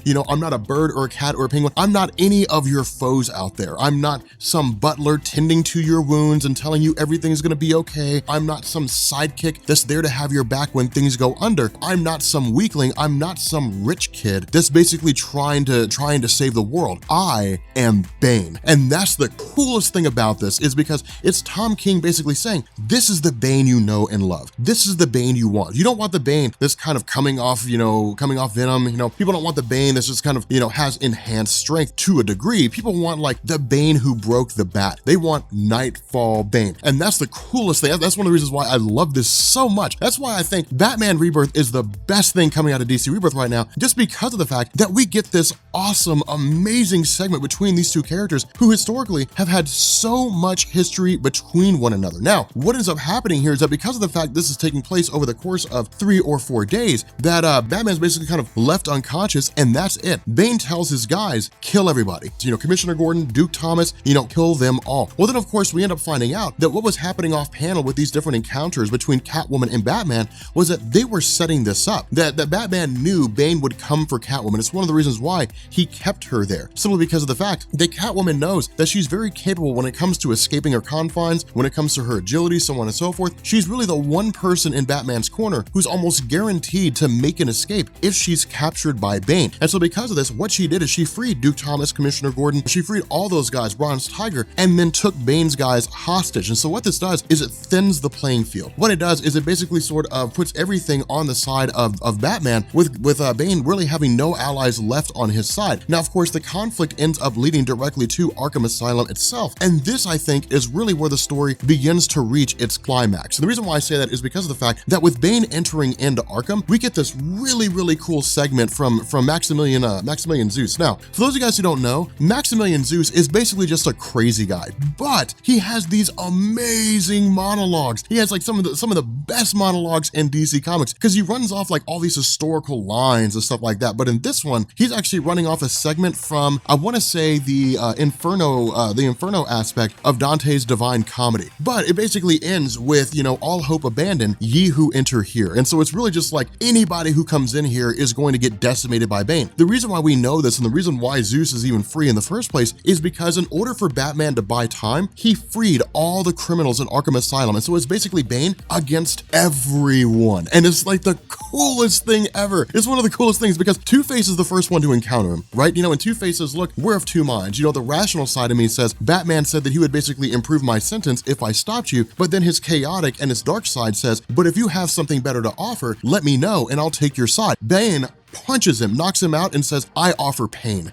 That's what I offer. I offer pain to those who get in my way. And that's exactly what he does. I mean, that's, God, man, fanboy. That's why this is so cool, is because Bane is just a force of nature right now. I mean, Solomon Grundy, not a chance. Amygdala, not a chance. These are two powerhouses in DC Comics, two individuals with insane levels of strength, and Bane takes them both out because remember, Venom enhances his strength and he just starts pumping that juice, and that's the end of them. One of the other cool things that we get too is we have like Solomon Grundy, you know, I'm Solomon Grundy, he starts running off the Born on a Monday thing, you know, Amygdala's like, I'm Amygdala, so on and so forth. Bane says, I am torment, I am ruin, I am plague, I am venom. And that's what's so cool about this, is because it's just, God, I love seeing this version of Bane. It's just, it's so awesome because that's one of the things that we've always wanted to see, right? I mean, Bane has always been like a thinking man's villain. I mean, he's always been extremely strong, extremely durable, but one of the greatest aspects of Christopher Nolan's version of Tom Hardy's Bane in The Dark Knight Returns is just how insanely powerful he was. I mean, just his sheer force of strength was the ability for him to just overcome Batman, and there was no fight. I mean, you guys know just as well as I do, the first fight between Batman and Bane, that wasn't a fight, that was a murdering, and it was the coolest thing to see because it was just Batman getting completely dominated because he was not prepared. What we get in this is still the thinking man's Bane, the one that we know from Nightfall. We get the smart Bane, the educated Bane, the Bane who's wildly intelligent and uses that to his own ends. But because of the fact that he's desperate to regain the Psycho Pirate, he's now fallen down into this path of being intelligent, but also being a man filled with nothing but rage. And so because of this, he starts taking to everyone. And that's what makes this so interesting. Now, switching back over to Bruce Wayne, of course, it's kind of crazy because Bruce is talking with Alfred, and Alfred's like, dude, why did you free all those villains? And Batman's response is, well, we're just kind of buying time. Now, in truth, this was a really smart move by Batman. I mean, when Bruce Wayne knows right off the bat, these villains are not going to stand a chance against Bane, right? I mean, they're not going to be able to hold him down. I mean, as long as he has that juice pumping, he's going to be an unstoppable force. But it's not the idea to stop Bane. The purpose is to basically have a stopgap measure. It's to basically slow Bane down in order for Bruce Wayne to recover, even if only temporarily, to basically kind of regain his mind, to bring himself back together, and then to fight off Bane again. And so again, you know, with Bane continuing on, it's Mr. Freeze gets taken out, Firefly gets taken out. It's one villain after another. Man-Bat, Victor Zsasz, the Mad Hatter, all these guys keep getting crushed. You know, Copperhead, no one is able to stop him. No one's able to keep Batman from pulling off what he needs to pull off. Now, what Tom King also does here is he begins the process of setting up the war of jokes and riddles for the larger Batman mythos. Of course, it's really small here. It's basically Bane taking Riddler and having Riddler put his mind to task with cracking this massive door where Psycho Pirate is supposed to be held captive. But what Riddler also says is once the doors open and Bane makes his way in, he simply just kind of runs it off. It's a quick little line, it's not too huge, but he says, tell Batman I still remember the war of jokes and riddles. I still remember what he made me do, and you guys know just as well as I do that he deserves this. And so again, what this does is lead up into this sort of final conflict between Batman and Bane. And again, that's why all this makes sense, is because with this story, Batman basically ponders his own death. Issue number 1, when he first encountered Gotham and Gotham Girl, when this plane was about to crash, into the Gotham harbor, when these two people showed up seemingly out of nowhere with enhanced strength and durability and the power to fly,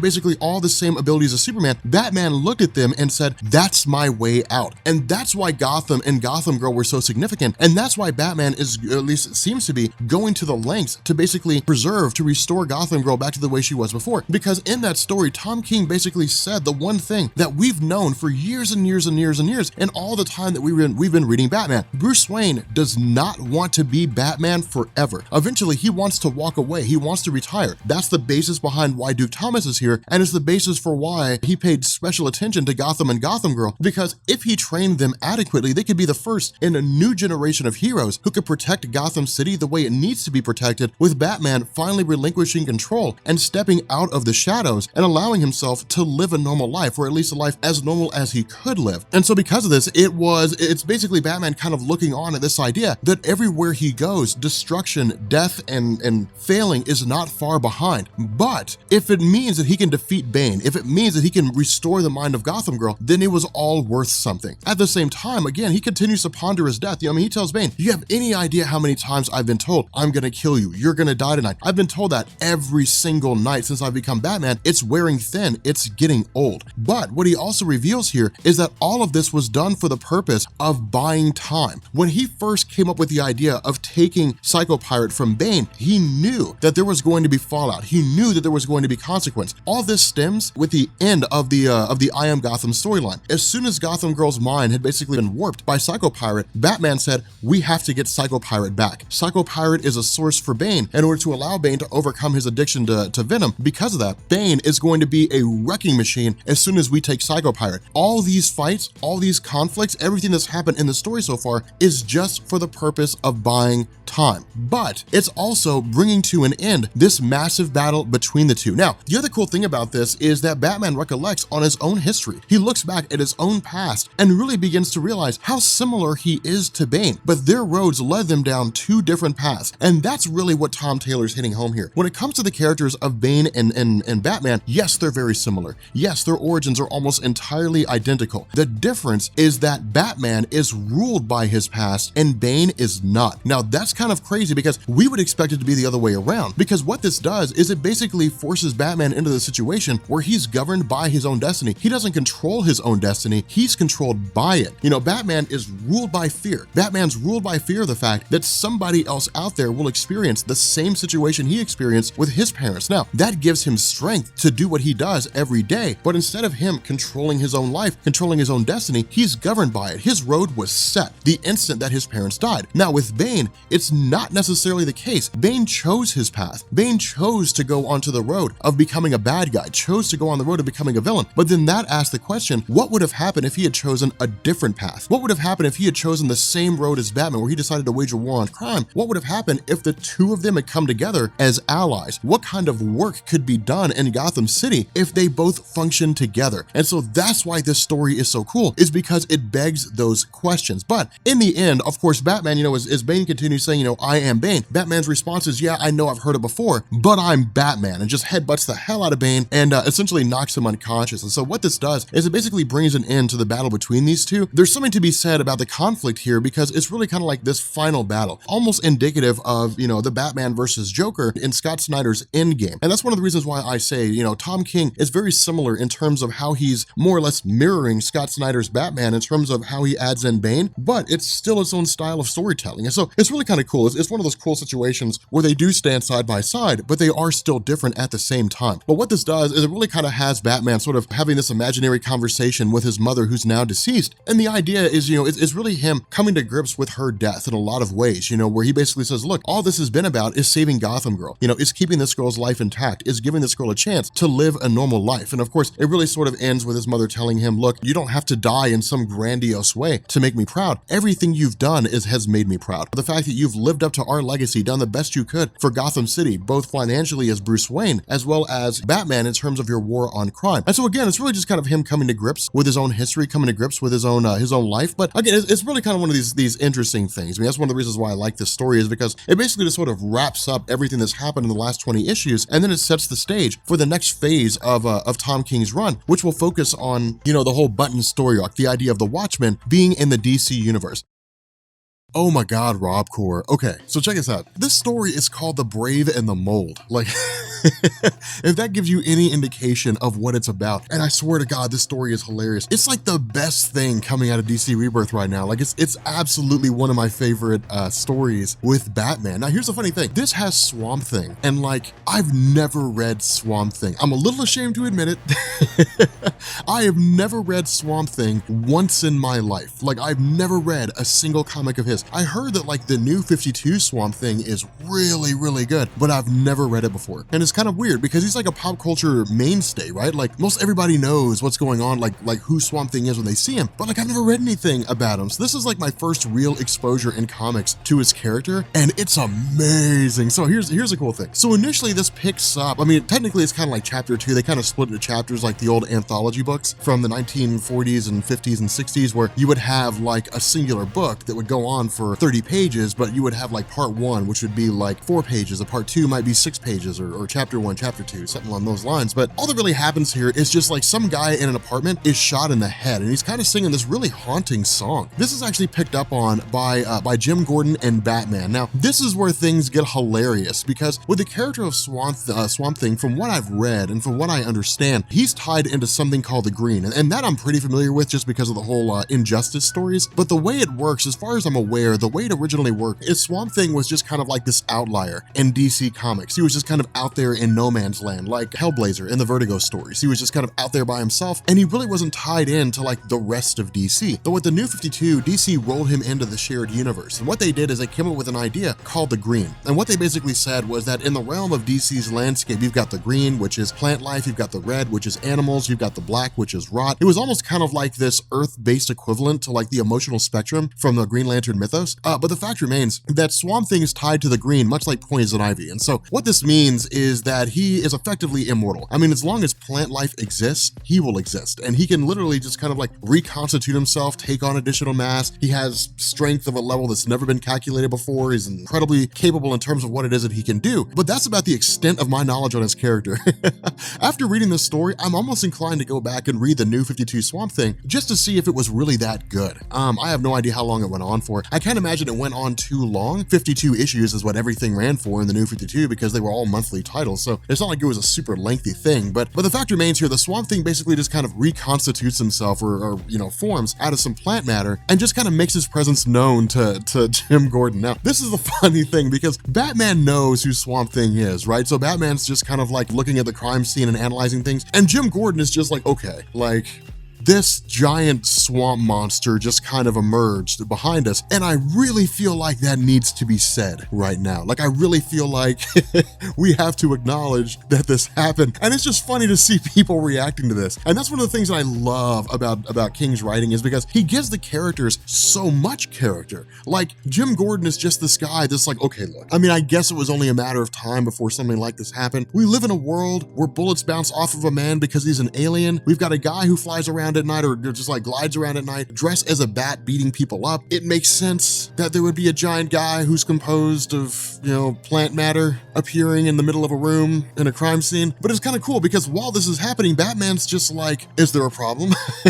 he's totally responding to Swamp Thing as if he's a normal person. Now from here, we switch over to Alfred, and this again is another funny scenario because Swamp Thing being composed, of compost, being a giant compost heap, is just kind of like leaving marks and stuff on the ground, leaving plant marks on the ground. Alfred cleans this kind of stuff up, but it's just like, yeah, it's all par for the course when you're Alfred. It's just kind of the way it goes.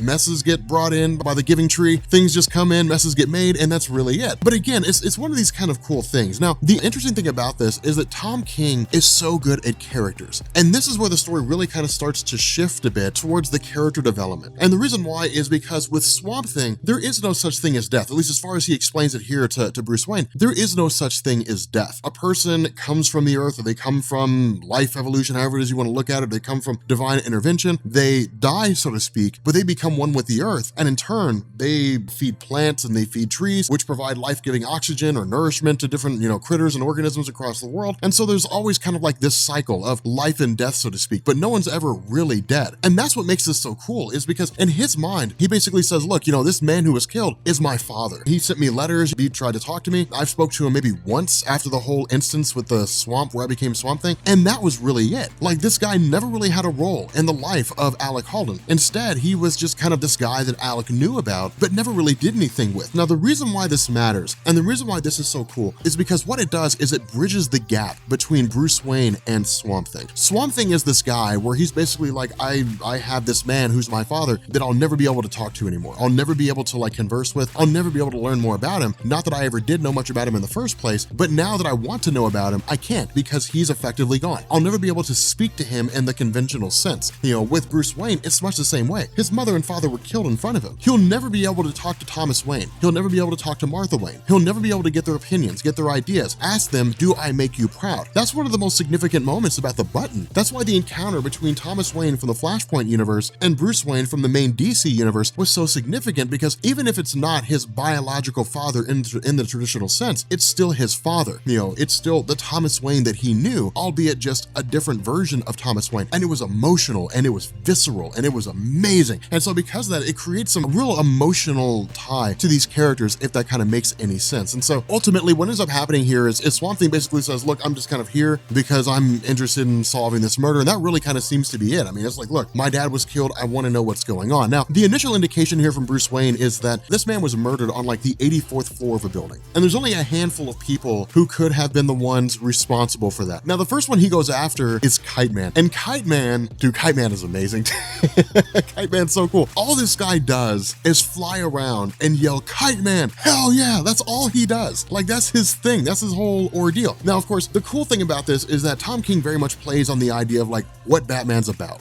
right? Like, we know as the Batman is the guy who doesn't kill, but the bad guys don't need to know that.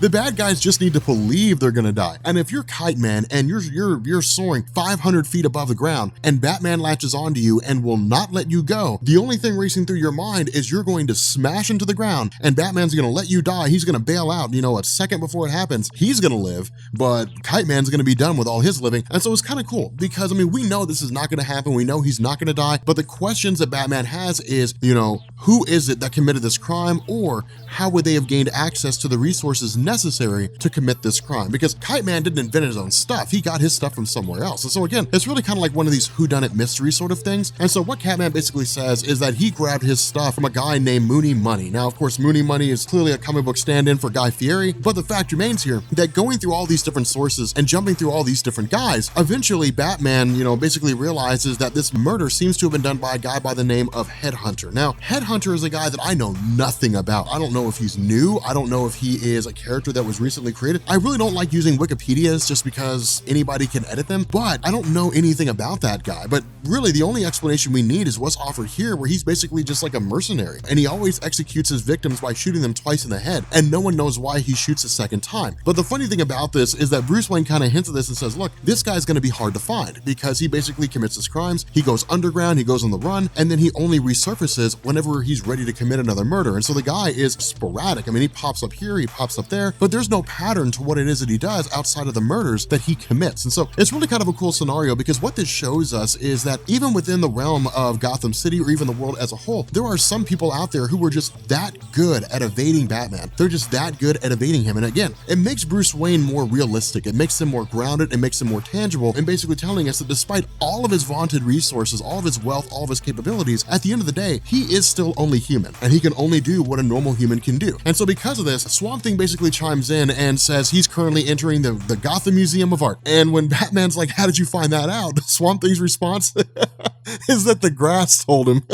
And that's the coolest thing about this, because Batman's like, all right, look, man, the grass, all right, if you're talking to the grass, that's cool, whatever, man. Do what you do, man. You be you, I'll be me, and we'll call it a day. And so it's just really kind of funny to see these interactions between these characters who would normally never meet, because they're so starkly different, right? I mean, Batman is hanging out with plant matter as they're going to investigate a murder. And so again, it's interesting to kind of see how these characters relate to one another, how they deal with one another. Now, of course, once they get to the Gotham Museum, they immediately encounter Headhunter, and Headhunter really just kind of starts talking about how he had killed this guy, he had killed the father of Swamp Thing, just because of the fact that he was sort of bragging about how he knows heroes, or he has an in with superheroes, so to speak, only insofar that he knew his son was Swamp Thing, and that was really about it. But it was one of these scenarios where it was this situation where a guy was basically spouting off of the mouth in the wrong place at the wrong time, and Headhunter effectively killed him, basically killed him for that purpose. Now, in response to this, Swamp Thing immediately kills Headhunter. Like, he just immediately crushes him, and Batman's kind of begging him to stop the whole time. But as soon as he's done,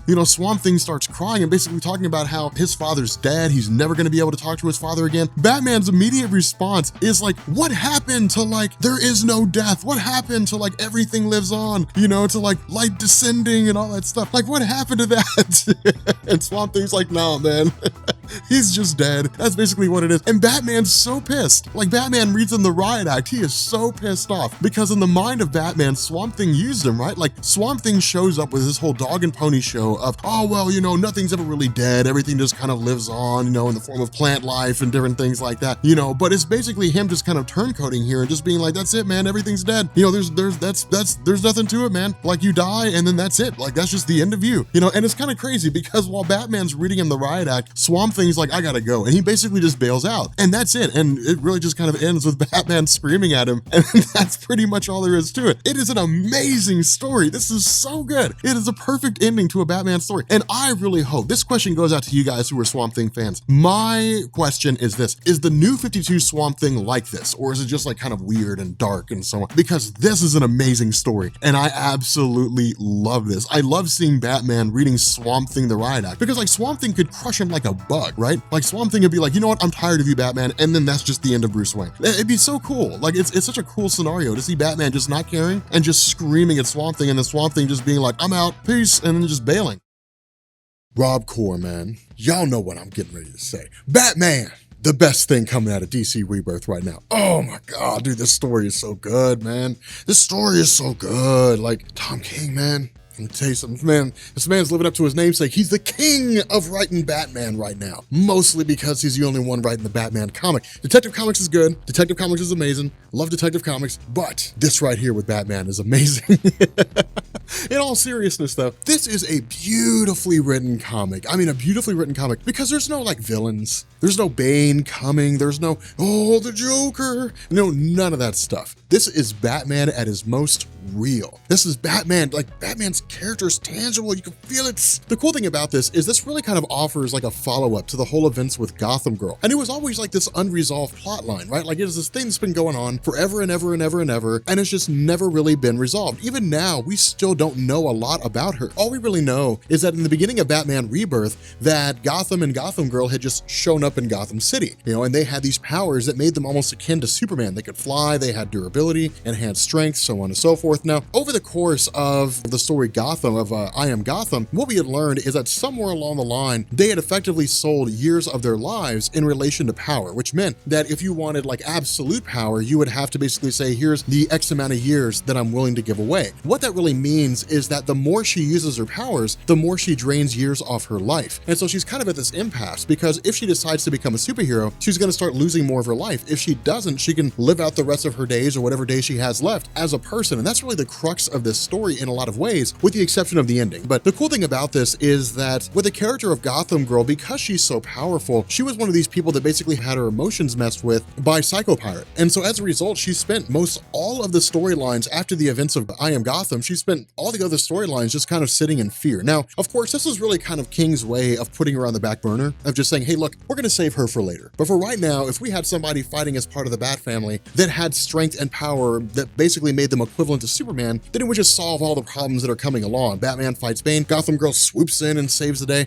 It would cause all kinds of issues because fans would be like, well, why doesn't Gotham Girl just do anything? So it allows her to be put on the back burner. But having recovered from her whole experience with regards to the machinations of Psycho Pirate puts her in a position now to where she can basically decide what she wants to do next, because it's really kind of a fresh start for her. And the cool thing about this is that it really asks all these important questions with regards to Bruce Wayne as a character, because with Gotham Girl kind of pondering what she's going to be next, is she going to be a superhero? Is she going to be live a normal life? She asks these questions to Bruce Wayne because he's really the first guidance that she's ever really had in being a superhero. Keep in mind, Gotham Girl and Gotham gained their powers. They decided they wanted to be superheroes, but they didn't have any real training. They didn't go to the Justice League and say, teach us how to be superheroes. Batman was the first time they encountered a superhero. And Batman is a very unique case among the superhero community because he's so capable, but he's also just mortal. All it would take is for someone to know Bruce Wayne's identity and then to be sitting on a rooftop on a building somewhere with a sniper rifle. Bruce Wayne gets out of his car, he goes to walk into Wayne Enterprises, he gets shot in the head, and that's the end of Batman. I mean, that's all it would take. A story like that wouldn't be very fun. Like, it's just the death of Batman, that thing is 3 pages long. It would not be interesting at all. But, that's what it takes for this character. But he's so unique, he's so interesting because he's so smart, he's so easily killed. That's what makes the thing so cool about him. But in a lot of ways, he's also the first superhero that Gotham Girl has really encountered that can teach her what it means to be a superhero, to go out and live a normal life. And it's kind of interesting, because she asked the question, what would I do? Like, where would I go? And it's kind of funny because she says, I was hoping you would just point me in the right direction. I was hoping that all of this would be done, that my emotions would be back under control. You would give me a piece of paper and say, follow these rules and you'll have a normal life. That's what she was hoping for, was for him to basically hold her hand and guide her to where she needed to go to become a hero. But at the end of the day, it's not like that, because it's not like that for anyone. There's no rule book on how to live life. There's no guidebook on what you should do and what you shouldn't do. I mean, it's not like you're born, and then you get to the point where you go through elementary school and middle school and high school, and you're ready to go off to college. You're 18 years old, you get your first job, and your parents say, okay, here's the book of life, have fun. And all you have to do is just go through the pages as you encounter situations, how to pay bills, what credit means. I mean, there's no guidebook for that kind of stuff. I think I'm going to start a YouTube channel where I do that. the guidebook to life. I have no idea. But nonetheless, these are things that she's literally learning. Now for her, the idea of paying bills, things like that, I mean, that's not essential, but you guys understand what I'm saying. There's no guidebook on how to be a superhero. And that's the kind of crazy thing, is because that's why each member of the Justice League is so significant. Despite the fact that he's basically the security guard / guy that hangs around, and just watches whatever he watches on TV, Black Mirror, I have no idea. Cyborg plays a role in the Justice League. Superman is the backbone. He's the guy where everybody knows no matter how bad things get, it's not over unless Superman's incapacitated. Wonder Woman, the one who will fight until the bitter end. Batman is the brains of the operation. Green Lantern, he's the one that's like, look, if things get really bad, I've got a whole army behind me that I can just bring in to unleash absolute hell. Everybody has a role to play. With Gotham Girl, she's figuring out her role. She's figuring out her life. She's really kind of just having this existential crisis right now. She doesn't know where she belongs. She doesn't know who she's supposed to be or what she's supposed to be about. And Batman says that. Batman says, look, when it came down to it, following the death of my parents, sure, Alfred said, hey, look, here are things that you're supposed to do. Here's how you live your life. Here's how you become a man. But when it came to him becoming a superhero, there was no guidebook. Batman did the best he could. He suddenly came across a guy who was donning this red hood. They got into a fight. Red Hood fell into a vat and became the Joker. You commit to actions, you do things, they have consequences, and you navigate and chart those waters as best you can. But the funny thing about this is that this creates a lot of questions in the mind of Bruce Wayne. Remember, we did the button. At the end of the button, or during the events of the button, he came face to face with his own father, Thomas Wayne. But that version of Thomas was more significant than the actual New 52 version of Thomas that was shot in that alley. And the reason why is because the Flashpoint version of Thomas Wayne saw his son die. He saw that version of Bruce Wayne killed. His wife, Martha Wayne, became the Joker. These are the kind of things that he dealt with. And so when he sat down with Bruce and he said, go live your life. Do not live your life as Batman. Do not live your life fighting crime. Go and live a life. Go make a life for yourself. Find a woman, settle down, start a family, pass your knowledge on to the next generation. Let somebody else be Batman. Go and live. What he's finding himself doing here is reiterating that exact same advice to Gotham Girl. And she's in turn asking, well, then why don't you follow it? If that's advice that you think is so sound, if it's advice that you think is so legitimate, then why aren't you following it? And this is the beauty of all this. This is the beauty of the whole conversation that they have. Batman says, because I don't know how to not be Batman. I don't know how to be anybody else. That's who I am. That's what I am. My parents were shot in an alley. I'm terrified, that I'd have to relive that experience. I'm terrified of losing the things I care about. The only way for me to cope with that situation is to become Batman. Batman became an ingrained part of Bruce Wayne, so much so that Bruce Wayne is the costume. It's the face he puts on when he goes out in public. When the sun goes down, when the criminals come out, Batman comes out. And that's who Bruce Wayne really is. He doesn't know how to be anything else. And that's what's so cool about this, is because it's hitting home. It's telling us the one thing that we as Batman fans always knew. It didn't take a genius to know that Batman was the character. Bruce Wayne is just the guy that we see occasionally. That's the way it's always been. But it's so cool to just kind of see that thrown on, in pen and paper and ink, that's what it is. That Bruce Wayne is he doesn't know how to be anybody else but Batman. Not only that, the idea of failing to him is a massive calamity. It's something that he's absolutely terrified of. Not only that, while he tries his best to live a normal life, while he tries his best to do the things that ultimately work for him, at the end of the day, he's afraid of what it means to not be Batman. And because of that, he fails. He basically sets himself up for failure. He sits down in his home, in the comfort of his own home, in front of a fireplace with a glass of scotch, and asks the question, I wonder what life would be like if I wasn't Batman. But he looks around the city of Gotham and he says, I'm the last bastion of hope here. I'm the last man standing. I'm the last fig leaf. If I stop being Batman, this city gets overrun. The cops can hardly do the job on their own. The only reason why the city is where it is now is because I operate outside of the law. I can bend the rules. I can break the rules. I can make people talk who wouldn't talk. I can make people talk who wouldn't talk to the cops. They wouldn't be able to get the information they need. I can swoop in the dead of night. I can make people so scared to commit crimes that they don't rob banks, that they don't mug people in the streets. Some do. But at the end of the day, the biggest threat to the city of Gotham are the big guys, the Joker, the Penguin, Two-Face. Those are the kind of things that we have to worry about. And so in a lot of ways, he's done his job, but his biggest fear is that if he steps down and he walks away, then Gotham's just ripe for the pickings. Word gets around that the Batman's gone. Oh my God, the Batman's gone. Dude, the city is ours. And suddenly it just descends into absolute madness. And so while he wants to live a normal life, he can't, because he's afraid that if he does, he'll fail the city of Gotham. And if he fails the city of Gotham, he'll fail his parents. And that, again, is why it's all so important, because at the end of the day, it's like that same line. It's like the line that we saw in Injustice 2. That thread doesn't change no matter what universe we're in. If Bruce Wayne is Batman, then it's the same thing all the time. No matter what he looks like, no matter what, huge calamity he's engaged in, no matter what enemy he's fighting or how big his Justice League team is, at the end of the day, the man under that cloak and cowl is a little boy who's crying because his parents got shot in an alley. That's what's so cool about it. And that's what makes it so interesting, is because that's who Batman is. And so taking this advice, when he says, look, this conversation's not about me, and Gotham Girl says, that's the problem. The conversation's not about you. We need to make it about you. Batman has to really ask himself, take a good look at the mirror and say, am I really doing everything I can to live a normal life? Am I really in this position where I've tried everything that I can? And so what he ends up doing is he goes to Catwoman. And this is why it's so gorgeous, because it's not like a knee-jerk thing. It's not like, King was sitting writing this story. He's like, I wonder what would happen if Batman proposed to Catwoman. Let's just see. Let's just have it come out of nowhere. No, it's a gradual work in. It's a gradual thing. It starts, really all the way back, I would dare say, with Scott Snyder's run. But it really picked up steam with Batman Rebirth. It starts with the introduction of Gotham Girl. The possibility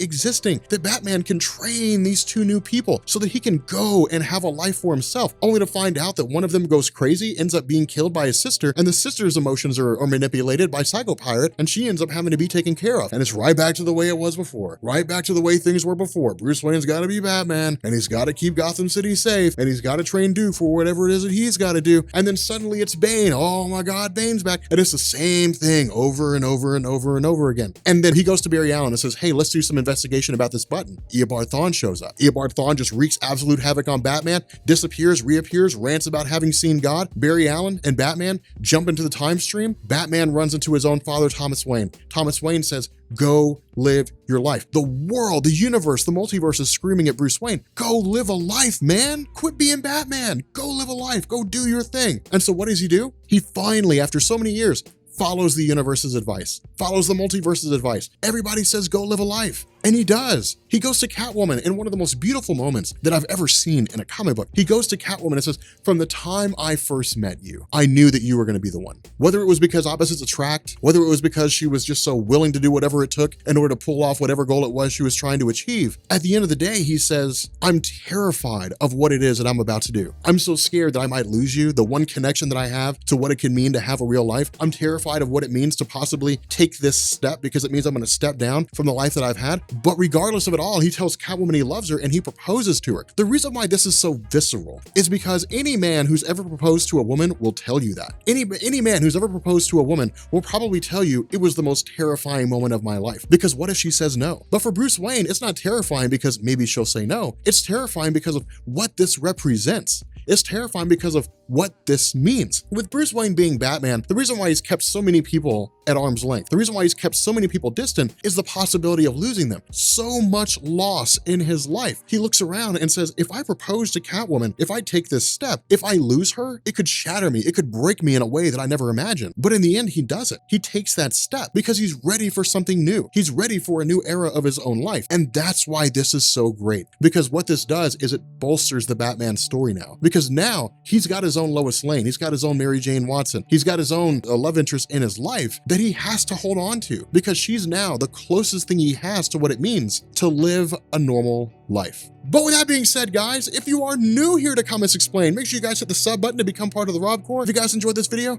make sure you drop a like. God, this was an amazing story. This is actually going to lead into the War of Jokes and Riddles, which I'm really, really excited about. But oh my God, was this beautifully written. DC Comics, bravo, bravo. This was amazing. It's the best thing coming out of DC Rebirth right now. Absolutely stellar. I really hope that we get more stuff like this. It's one of the reasons why I love King's Batman so far, because it's just been astronomically amazing. And this is just the cherry on top. It's the icing on the cake. Beautifully done.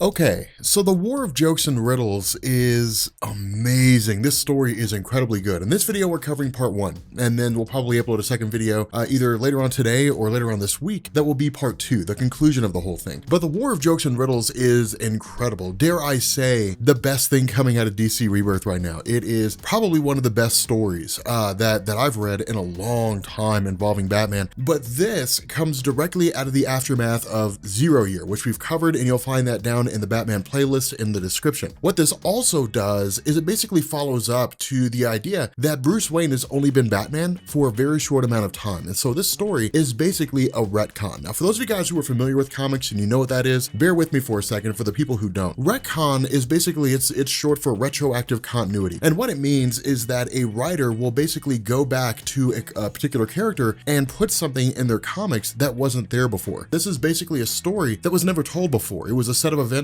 that had never been hinted to. We didn't know anything about it. And it's basically just throwing it in there now, saying that this actually happened. And it's essentially a war between the Joker and the Riddler. And it is, God, it is incredible. So the cool thing is that when it came to Batman 0 Year, when it came to like the origin of the Joker, different things like that, the idea was that it was telling the story of how the Joker became the Joker. But it fit in with the notion of the fact that the Joker's a guy that will always be one of Batman's main villains, if not his most significant villain. And so because of that, following the events of 0 Year, the Joker had just sort of taken off. You know, the guy who would become the Joker eventually became the Joker, and then he would just fight Batman later on. What this does is it takes place before a lot of the Joker stories that we saw after 0 Year. What it also does is featuring, you know, kind of talking about the Riddler for a second, the idea was that the Riddler was a little more involved and a little more complex and more developed in terms of, you know, his storytelling. Now, the reason for this was simple. The idea was that when New 52 first launched and writer Scott Snyder was basically crafting his run on Batman, the idea was to bring the Joker back later on down the line during Death of the Family. Technically speaking, Death of the Family is the first major storyline that we see that features the Joker when the New 52 first launched back in 2011. Following that was Batman Endgame. But the idea was that because the Joker was basically put on the back burner to be used at a later date, Snyder started focusing on things like the Court of Owls and the Night of Owls and different things like that, Two-Face and Riddler and so on and so forth. So Riddler got a lot more attention from Snyder, and it basically dealt with the idea of the Riddler taking over Gotham City, setting up all these traps using the various abilities of different villains, and then ultimately being caught and then being arrested and thrown in jail. The cool thing about this is that Edward Nygma, in a lot of ways, I would say, is more dangerous than the Joker is. The reason for this is because of the fact that yes, the Joker is crazy, and yes, the Joker is zany, and yes, you never know what he's gonna do, but Riddler is all about elaborate schemes, elaborate traps. He may start a sequence of events, and the conclusion of those events will not become readily available or won't even be understood until maybe months or even years after they originally start. And that's the cool thing about him, is because while he's in jail, what he actually starts doing is making friends and talking to people. Now, it's really friends in the sense of the fact that because he was so good at figuring out puzzles and riddles and so on, that what he did is he became a source for various cops who were trying to figure out ways to solve crimes that they could not solve on their own. And what it did, it became kind of an essential figure in the sense that a lot of cops began to get to a point where they needed him. One cop in particular is basically killed by the Riddler, who in turn begins engineering his own escape. And that's kind of the danger of it all, is because what we end up finding out is that one of the guys the Riddler was talking to,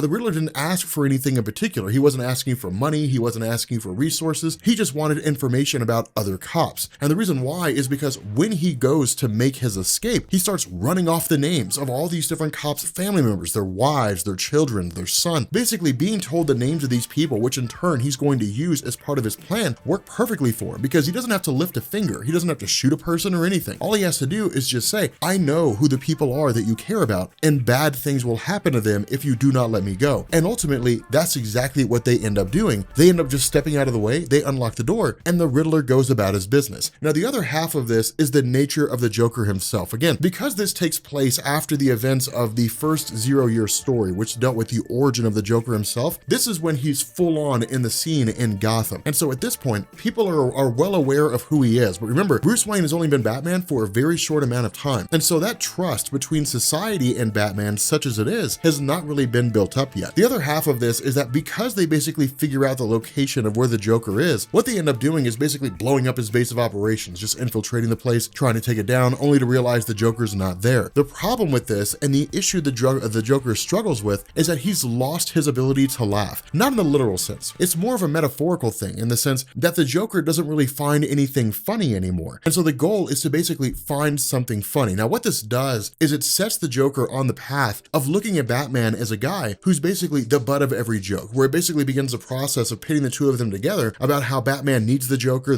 needs Batman, that kind of a thing. And that's why it's cool, is because at the end of the day, the Joker taking up residence and doing whatever it is he needs to do, and then ultimately he and the Riddler encounter one another. And the proposition offered here by the Riddler is pretty cool. For them, the idea of cops being corruptible is a very simple thing. All they have to do is make enough money to pay off cops, and then those cops are just sorted, and that's it. But Batman cannot be bought. You know, he's not a person that you can just go commit crimes and then talk him out of arresting you. It doesn't really work that way. And so because of that, the goal is basically the two of them sitting down and saying, hey, look, we can make something that's greater than the sum of its parts. We can literally come together and we can kill Batman. When we do, you'll get whatever it is that you need that will make you laugh. I'll finally topple the bats and we can just conquer the city together and just rule it all together. The problem with this is that this feeds into the unpredictability of the Joker. One of the things that makes the Joker so dangerous is he is just as likely to shoot you as he is to work with you. And in this instance, Riddler doesn't know what the Joker's gonna do. There's no predictability there. There's no real pattern there. The Riddler says there is when he basically says, look, I was able to figure out you were the one that was committing all these acts, and I figured out that you can't laugh because you were basically killing comedians and you were attacking places. You were trying to find a joke that you could laugh about and you couldn't find it, but I can help you solve this riddle. Ultimately, the Joker turns on Riddler, actually just shoots him, and then is just done, and that's it. The problem with this is that, remember, back during this point in his career of being Batman, Bruce Wayne was still very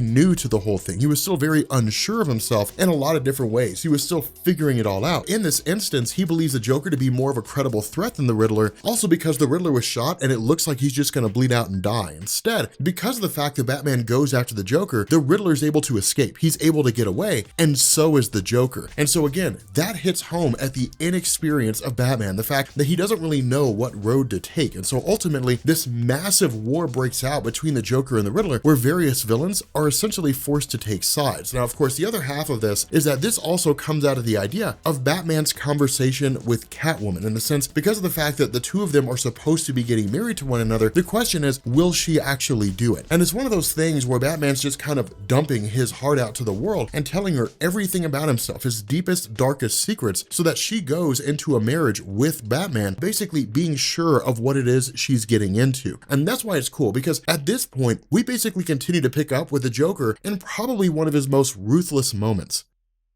Now, on the surface, it doesn't seem that ruthless, it doesn't seem that hardcore, but he actually ends up walking into a home that currently belongs to a family, the Templeton family, walks into their home, and the Joker eliminates them all, literally takes them all out, because he's just trying to find something that's funny. The Riddler ends up coming back by basically getting some surgical work done by a disgraced doctor who had long since lost his career. But the other half of this is the perception that it gives us of the Joker in relation to how the rest of the criminal empire views him. When the Joker calls up a guy by the name of Carmine Infantino, he basically says, look, you have an hour to kill the Riddler, and if you don't do it, bad things are gonna happen. And immediately Infantino's on the job and has his guys taking care of it. He does it reluctantly, but he ends up doing it anyway, because he knows that the Joker will follow through with his scheme. This is essentially a scenario where people are just building up soldiers to their side. When it comes to the Riddler teaming up with Poison Ivy, this was already established in Zero Year, when he used a lot of the things that she had to his advantage in order to basically pull off taking over Gotham, a lot of the traps and different things like that. But when Infantino's guys run up on Riddler and Poison Ivy, they're taken out almost right off the bat. And so, of course, because of that, once Infantino shows back up and the Joker's sitting in his office and he says, an hour's passed and the Riddler's still alive, we end up finding out that the Joker had traveled 3 hours to Metropolis to find the mother of Carmine Infantino, killed her, and then took all of her teeth out of her mouth. That was what he did in response to Infantino not following his directions like he said. And that's why people are so terrified of the Joker, is because of the lengths he will go to in order to pursue his goal. That's why he's so dangerous. And so ultimately, with Batman essentially discussing this whole thing, it turns into just this massive war. I mean, on one side, you have the Riddler, and you've got, Deathstroke, and you got Two-Face, and you have Scarecrow, and you got Victor Zsasz, and, all these different guys. On the sides of the Joker, you've got Mr. Freeze, you've got Solomon Grundy, you got the Mad Hatter, you got Deadshot. You have these guys who are basically criminals that just kind of go about and they do their own things. But all these different villains that exist in Gotham City are perfectly aware of the fact that the Riddler and the Joker are two of the most dangerous, if not the two most dangerous villains that exist. And so because of that, they basically fall rank and file. They essentially choose their sides with whoever it is they think will ultimately win. Now, the other half of this is something this does is it actually switches over to a completely different guy, a guy by the name of Kite Man. And Kite Man is the best character ever. I love Kite Man. Hell yeah, I love Kite Man so much, but he's got like the saddest story ever. Now, a little bit of history here. Kite Man goes all the way back to 1960 with Batman issue number 133, and he was really more of just like a joke character that was created by Bill Finger. The idea was that Kite Man was like the man who can fly anything, is really what it was, and he would just commit crimes by using contraptions largely associated with kites, and then that would just really be it. He'd be caught by Batman, he'd get beat up, and then he would get thrown in jail, or he would end up getting out. He played some roles here and there. He had involvement like Infinite Crisis, different things like that, but for the most part, he was just this background small-time joke character. In this particular story, his origin is traumatic, and he's really this incredibly interesting character because the whole idea of the war of jokes and riddles is not necessarily just the Joker and Riddler going to war against one another. It's the people caught in the middle, and there have been a lot of people caught in the middle of this whole thing. Focusing more on the idea of Charles Brown, the whole purpose of this is that he's one of these guys who had previously worked on the Joker mobile for the Joker, so he's got ties to one of them already, and in his desperation, Batman actually snatches him up, subdues him, and then sends him in to essentially spy on the Joker. The problem with this is that him spying is immediately figured out by the Riddler because of the fact that they have spies on both sides. And so brought before the Riddler, he basically spills the beans. He's eventually brought before the Joker, who figures out where he basically explains everything that's going on. And so again, it creates kind of a weird scenario because ultimately what ends up happening is we basically find out that because the Riddler had realized that Charles was basically a spy for Batman going to work for the Joker and had already been taken by the Riddler, ultimately the Riddler had actually poisoned his son. And so the result is that he basically ends up losing his son. And that's what's so crazy is because what this does is it unhinges him. He's not Joker crazy. He's basically just sort of lost his mind to a degree. And so what ends up happening is he actually just kind of takes massive pieces of fabric, starts cutting them out into the shape of a kite, gives himself a bodysuit, and then just starts calling himself Kite Man. And so as funny as it is, at the end of the day, it's basically this idea idea that he is a guy who was really stuck in this crossfire and experienced one of the worst traumatic experiences that a parent can ever have, which is losing their child. The other half of this is that we'll actually find out there's a lot more going on with the creation of his character than we originally thought. But with regards to the major event itself, the idea is that with Commissioner Gordon looking at the fact that you basically have the Upper East Side, the Upper West Side, which have been taken over by the Joker and the Riddler, the goal is to find a way to bring the war to an end, to basically preserve Gotham City so nobody else has to experience a casualty like this. The crazy thing about it is that when Jim Gordon goes to meet with the Joker, when he goes to meet with the Riddler, he's given demands by both sides in terms of how he's supposed to show up. The Joker just says, show up in your underwear. Because it's the Joker, and when you're the Joker, that's what you do. The Riddler is a lot more complex, as his character should be. Now, the cool thing about this is that this is designed to display two diametrically opposing sides and juxtapose them next to one another. The Joker is simple. He's just a crazy guy who wants to take out Batman. That's it. The Riddler is complicated. He's intriguing. He's got all this lore and all this mythology to him. The other half of this is that the war of jokes and riddles is being fought on a multifaceted level. You basically have criminals fighting in the streets of Gotham City. In this instance, it's Deathstroke, a genetically modified super soldier, against Deadshot, who's just a super accurate guy. But because they're the two greatest mercenaries in the world, their fight spans 5 days and 62 people die in the process. So it is a massive calamity between these guys facing off against one another, and it's a pretty big deal. At the end of the day, it all basically comes down to Batman. It comes down to him as a character having to figure out a way to end this war, knowing that it's not going to stop until the Joker or the Riddler achieve their goal of essentially taking him out. Now, the cool thing about this is that because Batman has the Wayne family fortune at his disposal, what he actually does is he orchestrates a sit down between the Riddler and the Joker. It's basically just them bickering with each other the whole time.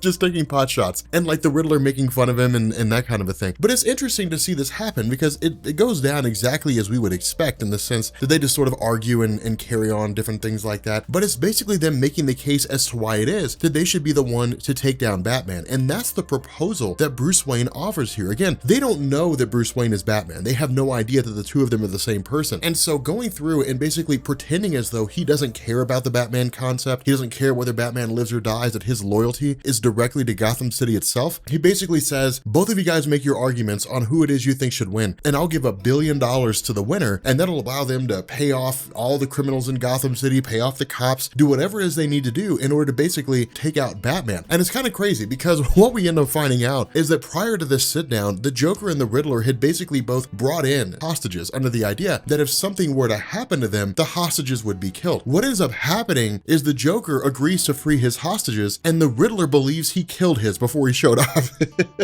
which he did. It's pretty, I mean, it's not funny, but it's messed up. I mean, it's pretty messed up. I mean, it's kind of rough, but the fact remains here that it is interesting to me because, again, it really hits home with the notion that Bruce Wayne is having to do a lot of things that he never thought he would. When it came to the character of Batman, the idea was to basically be a guy who could essentially walk the middle ground. He could walk the middle line where he was basically always doing the right thing. He'd have to make some questionable choices here and there, but there would be the good guys and the bad guys. And the cool thing about the whole War of Jokes and Riddles story so far is that what it shows us is the lengths that Batman has to go to from now on, to basically be the guy that can take out the criminals, is he will have to become the anti-hero who will have to blur the lines, that sometimes he's going to have to make questionable choices that will force him to ask the question, am I really a good guy? And so that's kind of the crazy thing about this. And one of the major choices that he makes is he sits down and he says, if I have to pick a winner and if I have to bring this war to an end, and the only way to stop it is to basically take out one of these guys, then which guy do I side with? He basically makes the smarter choice and sides with the Riddler. Because the Joker is so far gone in a lot of different ways, because he's just so crazy, if Batman were to take up sides with the Joker, then the Joker may very well just kill him. At this point, the Riddler and the Joker both want to win. So it's really one of those things where it's like the enemy of my enemy is my friend, but there's no guarantee the Joker would see it that way. If the Joker and the Riddler are at war with one another and their ultimate goal is to take out Batman, but in the short-term goal is to take out the other person, the Joker may bypass all that. The Joker may say, well, I mean, the ultimate goal is to take out Batman, so I'm just gonna take him out and be done, and that's it. And then whatever happens, happens. That's the crazy thing, but the Riddler is a lot more fluid in his thought, analytical in terms of how he looks at things. The Riddler's immediate goal is to take out the Joker, after which then he'll focus on Batman. And so because of that, Batman sides with the Riddler. It's just the smarter choice to make. Now the other half of this is also using the resources of the Kite Man against both Joker and Riddler, using kites to fly into where the Joker's at, and then in turn, in the middle of the whole conflict, once the Joker's temporarily defeated, and the most logical thing happens when criminals of the Riddler turn against Batman, he basically set things up so that Kite Man could modify the packs, kick him into action, and they would basically yank the criminals out of Gotham City into the air, where they'd be swooped up by Alfred and the Bat Blimp, because apparently the Bat Blimp is still a thing. But the idea here is that this ultimately boils down to the Joker and the Riddler fighting against Batman. But the crazy thing about this is that this is essentially everything Bruce Wayne has been talking about. When he's been going through and recounting this entire story to Selina Kyle, to Catwoman, basically saying, this is where I committed the act that I swore I never would have committed before, we end up finding out that in the middle of this conflict, the only option Batman feels he has in order to successfully take out the Riddler is to kill him. And that's exactly what he ends up doing. He harkens back to the idea of the Riddler killing Kite Man's son. He harkens back to the idea that this war has cost so many lives and has seemingly been pointless. And in that anger, in that wrath, while he is of clear and sound mind, he takes the action of trying to kill the Riddler. Now that's huge for Batman, because it'd be different if Batman just let himself go, right? Like if he just acting out of rage and wasn't thinking clearly and had a temporary moment of insanity and went to go kill the Riddler, that would make a lot more sense for the Batman character in terms of fans letting it slide. I mean, Batman fans will let Batman get away with anything, but in terms of,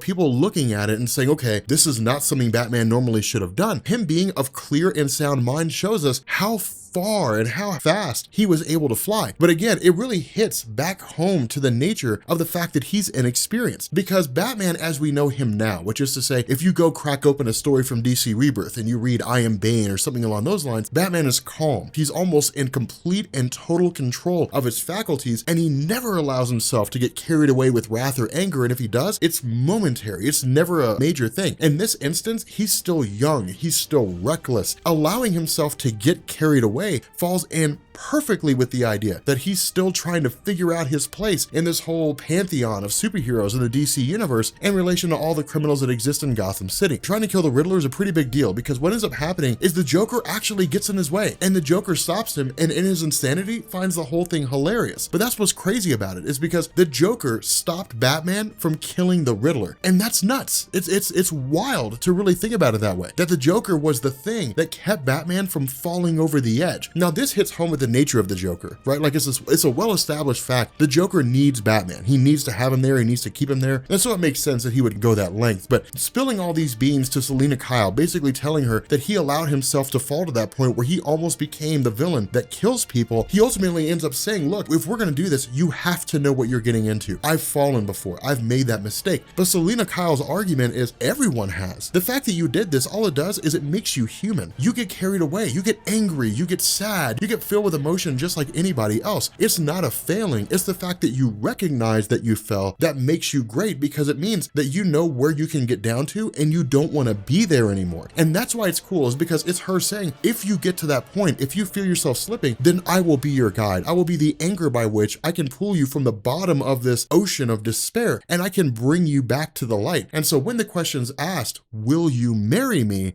Selina Kyle says yes.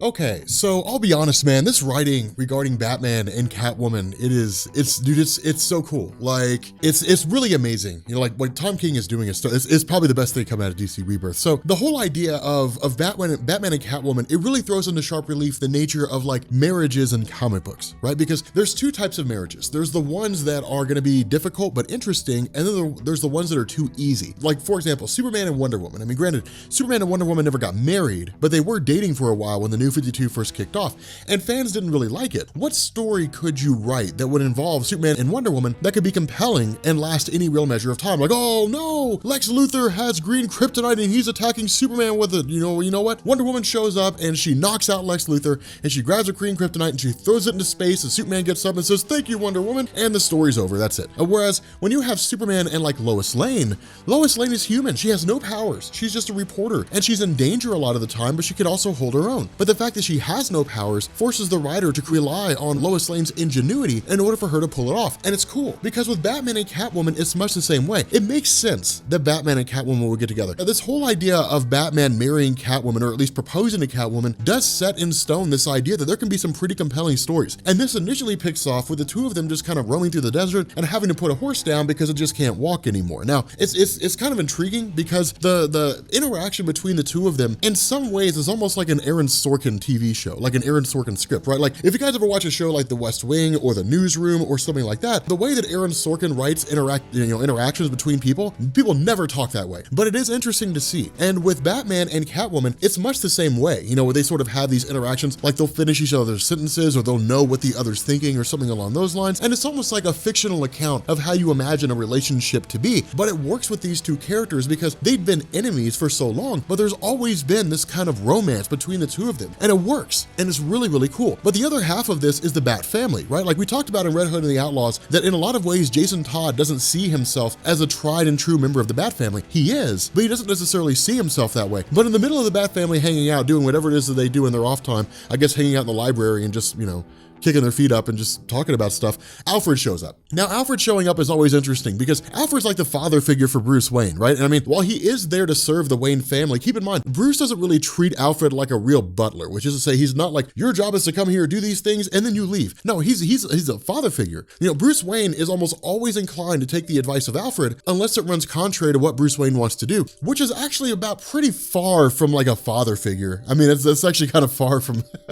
okay, so I don't know how you reconcile those two things together. But switching back to Batman and to Catwoman, because again, this will bounce back and forth between those two groups to a degree. We basically pick up with the Tiger. Now, the Tiger is a really interesting character. In fact, he was introduced in the early days of the New 52 when DC was experimenting with the character of Dick Grayson. One thing to remember is that when DC rebooted in 2011, they were switching things up for a lot of characters. A lot of it was looking at characters who had existed for a long time and said, how can we make them more intriguing? And Dick Grayson was a really good example of that. I mean, you got to think about it. Dick Grayson appeared back in 1939, 1940, something along those lines. So he was basically Robin for like 45 years. And then eventually he became like Nightwing, becoming Nightwing, having his own story, holding his own character. He did that for, over 20 years. And then eventually when DC rebooted everything in 2011, they made him a secret agent. And while a lot of people didn't like it, it was interesting because it provided different levels of storytelling. Now, Tiger was introduced as like the best spy of Spiral, which is the organization that Dick Grayson worked for. But it is kind of cool because it's always been this theme with its character that he's the best broker of information in the world. He knows everything that goes on. And so the idea is that Batman and Catwoman are searching for a particular person. Now from here, we jump back to the Bat family. And this is really funny. This is like a pretty cool situation because Alfred is just kind of like, all right, look, Bruce Wayne left and he went on this illegal mission and there's something that he did that I'm not supposed to tell you about, but I'm going to tell you anyway. And everybody's guess is like, okay, so like it's going to destroy the Bat family, right? Because that's usually what happens with Batman's secrets. The big, huge revelation that Alfred drops is Bruce Wayne proposed to Selina Kyle, to Catwoman, and she said yes. And people are just like, what? Even Ace the Bat Hound is just like, what? They're like, no way that happened. That's crazy talk. It's really funny to see that whole relationship unfold. Now from here, picking back up with Bruce Wayne, with Batman and Catwoman, they basically kind of stumble across this guardian of the desert for the most part. And again, it's very ambiguous here in the beginning. It's kind of like, what's this guardian hiding? Nobody's supposed to get in there. There's a pact that was struck between the Justice League and the United Nations where it was, you stay away, we stay away. No one goes in there. So it's like whatever's inside this cave has to be a pretty big deal. Now the other half of this, and one of the things that Tom King is really, really good at, is messing around with the character of Catwoman in the sense that a lot of people view her as like a little girl. Like you're here to have fun, but you're way in over your head. When in reality, Catwoman's pretty rough around the edges. And this guy probably has about 4 feet on her and she beats the crap out of him. It's amazing. It happens off panel, but it's pretty hilarious to see it all take place. But again, the other half of this is that of course, Alfred gets a response to the Justice League saying, hey, look, somebody went into the cave when they weren't supposed to and so on and so forth. And this kind of tips the Bat family off that somebody needs to intervene or at the very least needs to show up. Now, of course, with Tiger leading Batman and Catwoman into this cave, it is kind of cool because basically it's this idea that Damian Wayne wants to be the person to go in there. Damian Wayne knows exactly what Batman's looking for and his response is, we have to go and get him. But the fact remains here, the person that Batman's searching for inside this cave is Talia al Ghul, the daughter of Ra's al Ghul. Now, this is a very big deal because Talia al Ghul is a mother of Damian Wayne, i.e. the mother of Bruce Wayne's child. And of course, it was one of those scenarios where Bruce Wayne was kind of duped, and then ultimately, Talia al Ghul slept with him, and then eventually it led to Damian Wayne being born about 9 months later. But the fact remains here is it's a meeting of the exes. The other half of this is that Tom King is really, really good at building on the nature of Batman and Catwoman. I mean, one thing to keep in mind here, you basically got a man who has a hard time trusting anybody who is engaged to a woman who's a professional thief. And so it's almost just kind of like oil and vinegar. You would never expect them to mix, but they do. And it works so well. The other half of this is that with Talia al Ghul basically being told Bruce Wayne has proposed to Catwoman and he's brought her here, it's almost like a bit of jealousy. It's almost like a little bit of, well, that's not cool. Like, why would he bring his ex here or bring his fiance here? Which it does kind of make sense. Of course, with regards to like all the guards that Talia al Ghul sends after them, I mean, they make pretty quick work of it. This is by no means meant to be a great big huge point of the story. It's just really designed to show that working together, Batman and Catwoman as a couple are greater than the sum of its parts, which is to say they're better together than they are separate. This leads to the arrival of Superman. And of course, basically Superman says, look, Batman's not supposed to be in there, but the worst thing that we can do is dig a deeper hole so nobody else is going in there. Now, in truth, this is kind of Tom King's way of basically keeping things pretty limited. If Superman allowed Damian Wayne to go in, well, then Superman would probably have to go in. And suddenly you have this veritable army of people running into this cave, and it would overcomplicate the story. And so Superman kind of showing up saying, look, you can't go in there. Of course, he takes off to Central City because of some alien invasion, something like that. And this ultimately leads to the whole idea of like Damian and Dick Grayson are considering going in, but of course Dick Grayson chimes in and says, look, Superman can still see you from Central City. So he'll be back here in a heartbeat if he sees you going in there, which is kind of funny. And again, this is the cool thing is because the character writing here is interesting. And it's what Tom King doesn't forget about in this scenario where Damian Wayne's like, everybody wants to kill you using kryptonite. I would use magic. But Superman's response is, well, I mean, you got to think about it, Damian. If you killed me, then Jonathan wouldn't like you anymore. And like, that's enough to stop Damian. Your friend won't want to hang out with you anymore. Now, the other half of this is also the relationship between Dick Grayson and Damian. Remember, when Damian first came up, him and Dick Grayson bumped heads in the extreme. Over the years of Damian's development, starting in the pre-New 52 era, going all the way up to the launch of the New 52, a lot of it's been the evolution of Damian Wayne. It's the evolution of a kid who was raised in isolation, who was raised outside of tried and true human interaction and being forced to interact with people and not really knowing how to do it. I mean, again, kind of the epitome of social awkwardness. I've met a few fans from the Rob Court who are socially awkward, and they'll tell you, man, that doesn't fly with me. To sidetrack here for a second, we've done meetups, and they'll be like fans who just kind of sit around in the background because they're nervous and they don't know what to say. And I'm like, nope, I'm gonna get you to talk one way or another.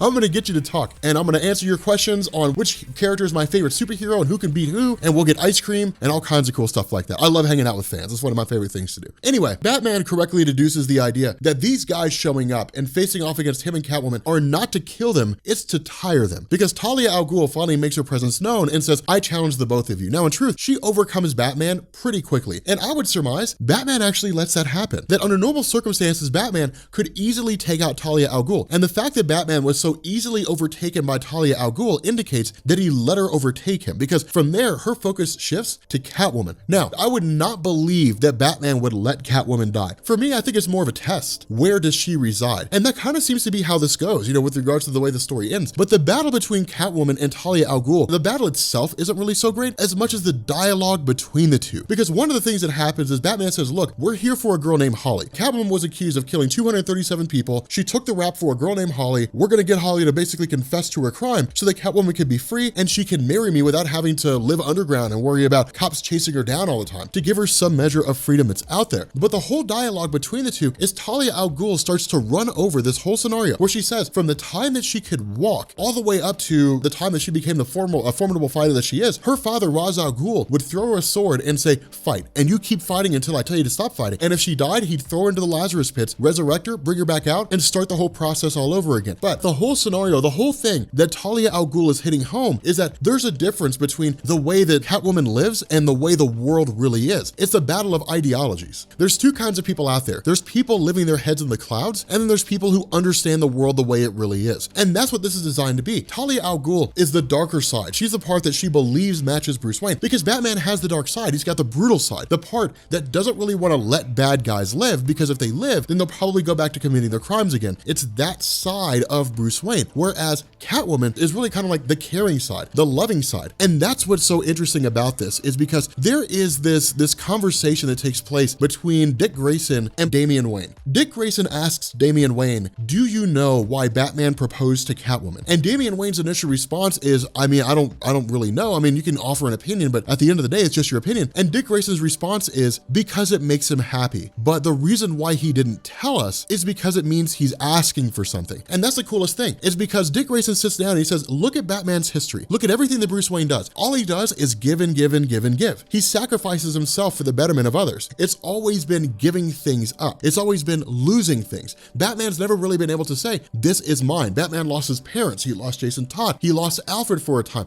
It's always giving things away, losing things. Whereas with Selina Kyle, Batman's being selfish and he's earned it. Batman's earned happiness, and it's not easy for Batman to ask for things. And again, that's the funny scenario about this, because Damian Wayne's response is, well, Batman's happy, and Dick Grayson's response is, no, he's not happy. He's not happy at all. He's never been happy. Ever since he lost his parents, he's never been happy. It's always been on the quest to stop crime. But look at everything he's lost in the process. He's never really had any measure of a long-term romantic relationship. His parents have been dead for years, and you'll never get him back. He's lost Robins over the years for whatever reason. He's always lost these important figures in his life. He's lost friends, he's lost superheroes, he's always lost things. What he wants is something to hold on to, somebody that he can have that wants to be there too. And so again, it's really interesting because this is probably the most human analysis of Batman that there's ever been. And that's why it's so cool. That's why it's so amazing, because it's this philosophical perception that Batman just wants to be happy. Batman wants to finally come home and he wants to hang his coat up and say, I'm done. And that's what this all really seems to be about.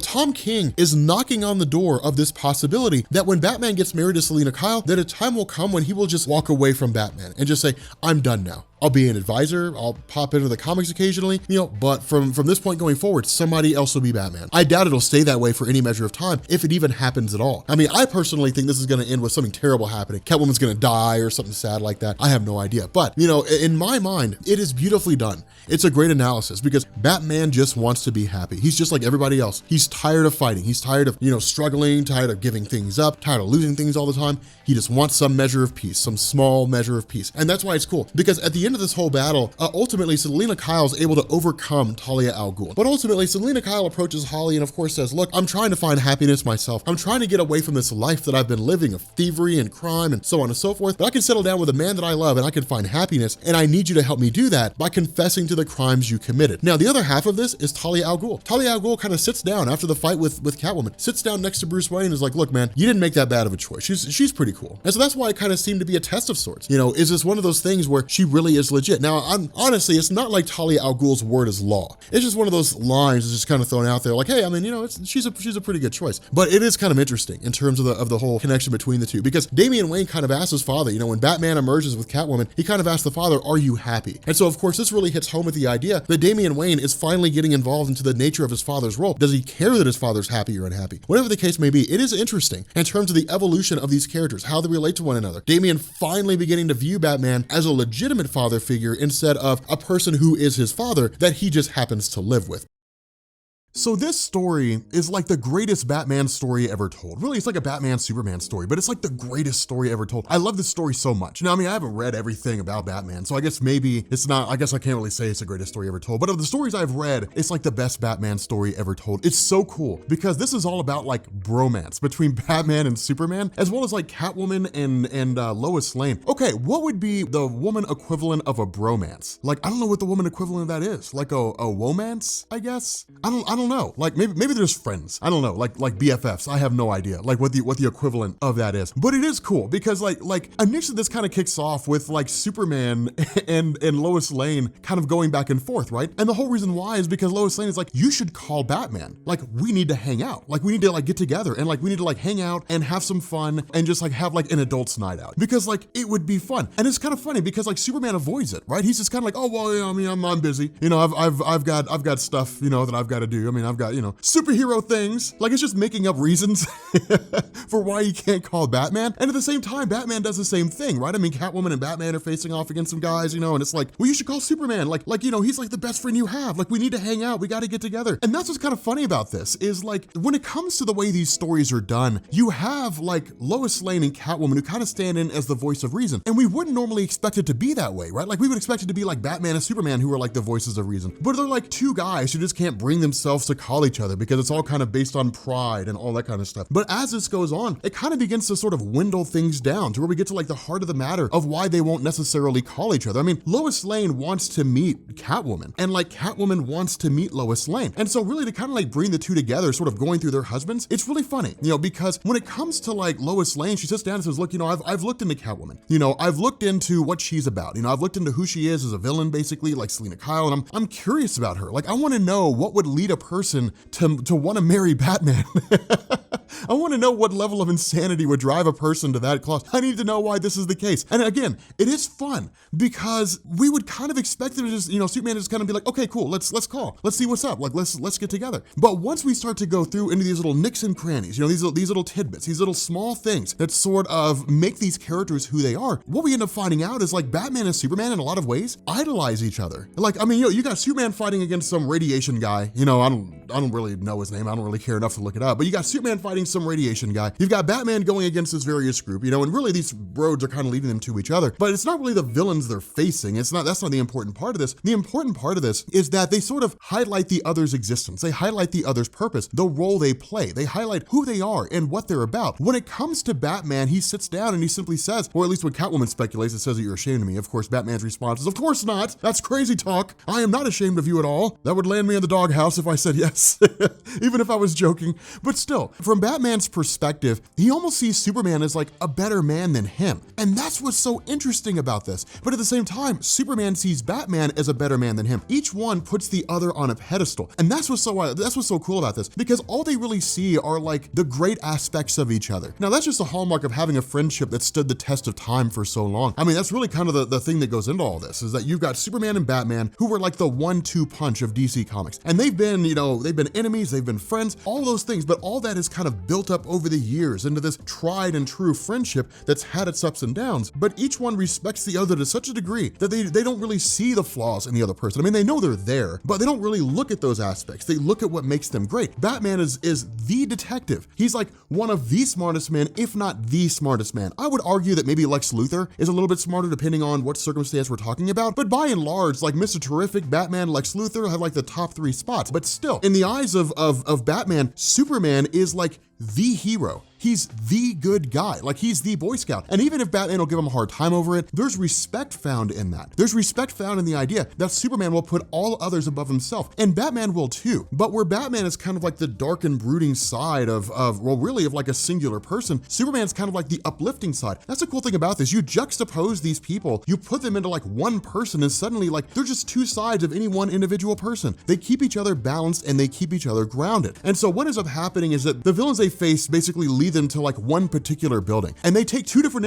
entrances to get in there. Batman sneaks in because he's Batman. Like, that's what you do when you're Batman. You don't just walk in the front door. That's crazy talk. If Batman were gonna go grocery shopping, for example, Batman would not go to like Kroger's and like walk in the front door. He would like jump on top of the building and like sneak down through like the ductwork and then like sneak around and get what he wants and then like swipe his back credit card and be out before anybody knows he's there. But like when you're Superman, you're like, yeah man, we gotta go grocery shopping because we're low on lettuce, and then like you go in there and you buy the stuff you need and then you leave like a normal human being does. But still, like they end up running into each other, and it is kind of funny because what ends up happening is like they're kind of standoffish, right? Like, well, I didn't expect to see you here, Batman. And it's then you have like Selena Kyle and Lois Lane, and Lois Lane's like, you must be Catwoman. It's nice to meet you. And like they immediately break the ice and start shaking hands. Now, of course, these villains show up and of course they make quick work out of them. But Superman's response is, well, let's get some dinner. This is where the story gets amazeballs. It gets so cool. They show up to the Gotham County Fair and it's superhero night. Now, all right, I want to be honest with you guys. I've been to a lot of fairs. All right, I've been to a lot of fairs, a lot of carnivals in my time. I have never seen a carnival or fair where it's like, you can't get in here unless you're dressed as a superhero. I really want want to go to one of these. Anyway, when these guys get in here, it's kind of funny because they're immediately turned away, right? They're like, hey, look, it's superhero night. You have to be a superhero. If you're not dressed as a superhero, you can't come in here. And they don't believe they're superheroes, even though this guy is talking to Batman and Superman.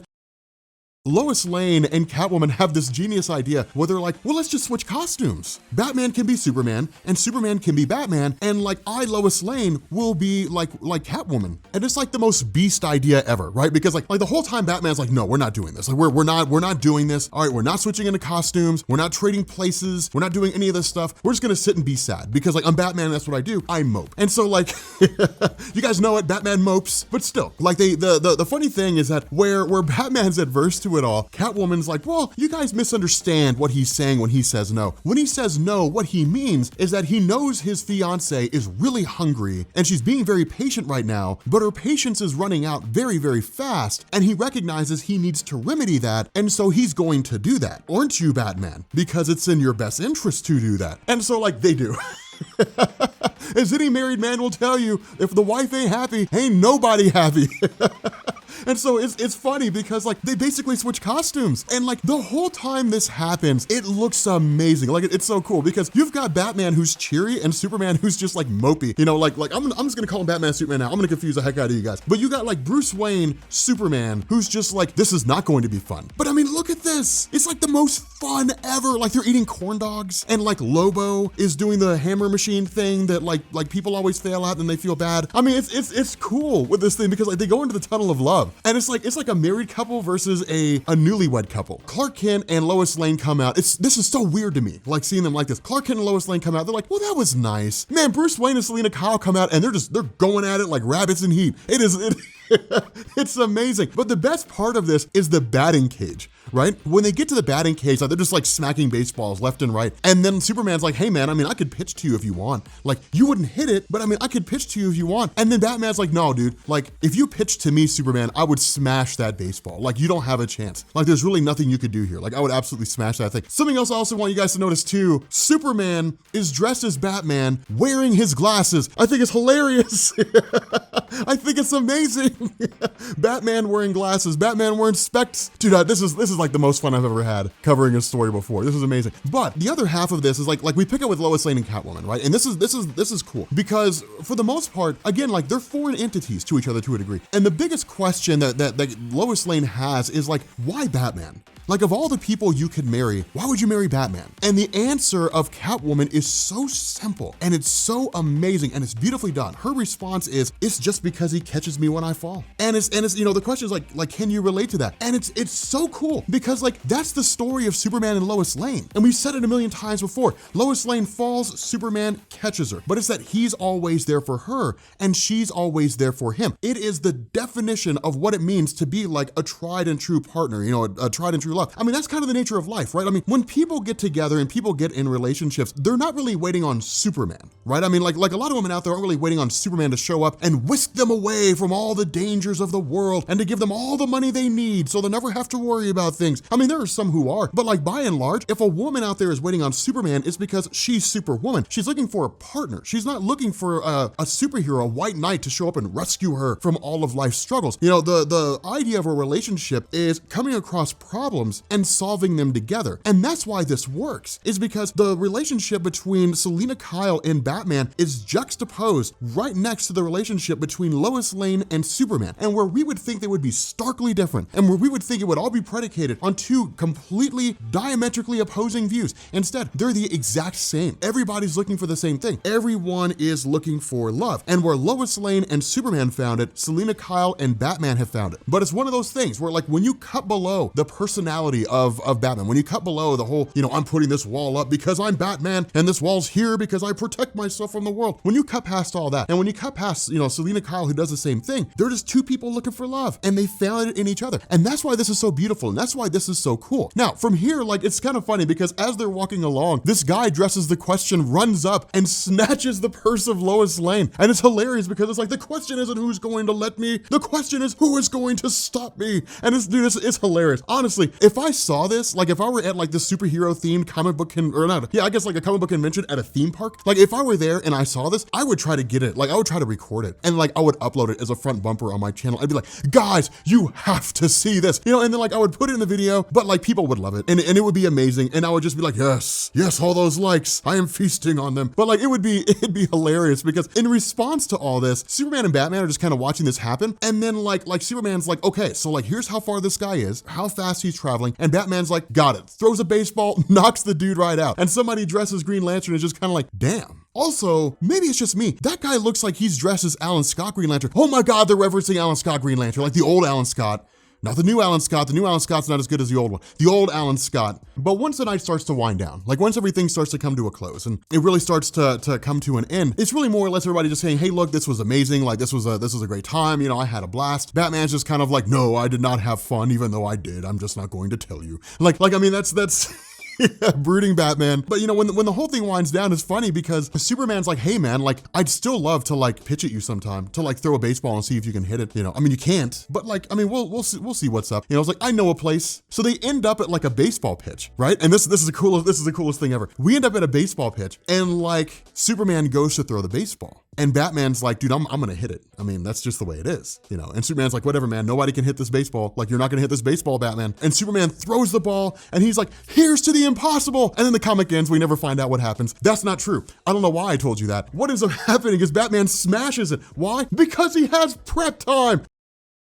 Okay, so we are picking up with actually what I think is one of the coolest stories in DC Rebirth so far with Batman, which is called The Gift. And this actually sees the return of Booster Gold. Now, Booster Gold also did appear in the booster shot with Superman, but we haven't really covered that yet. That actually comes in the aftermath of the Oz effect. So we'll probably cover that sometime in the next couple weeks or so. But when it comes to like this is really, I think this does a better job of kind of hitting home at the nature of Booster Gold, really for like a lot of new fans. And the reason why is because for people who are getting into DC Rebirth or really getting into DC Comics because of DC Rebirth, there's a very good chance that you have no idea who Booster Gold is. Now, he was in like New 52 and you did see him there, but really a lot of fans' mind, at least how they think of Booster Gold, really comes from like before the New 52, right? Like it comes with the post-crisis landscape. And the reason why was because that was when Booster Gold really blew up. I mean, Booster Gold was introduced in 1986, so he's a post-crisis character. But the idea here is that when you had the original Justice League back in Brave and the Bold, and then they got their own solo series, you know, really from like 1960 going forward, when Crisis on Infinite Earths happened, DC canceled the Justice League in its entirety. They got rid of the traditional Justice League team, Batman, Superman, Wonder Woman, Green Lantern, all that kind of good stuff, the Flash, and they relaunched it under Keith Giffen and JMD Mateus as Justice League International. And the reason for this was because by the time Crisis on Infinite Earths happened, the core members of the Justice League were hugely popular. I mean, they didn't really need a Justice League team. It was cool to have, but the concept of the team could be used for other purposes, namely bolstering the popularity of characters who just really couldn't sell their own books because the name Justice League was so huge. And so handing it over to Giffen and Mateus and then having them revamp it as Justice League International meant the name remained the same, but the roster changed. Now, of course, in order to keep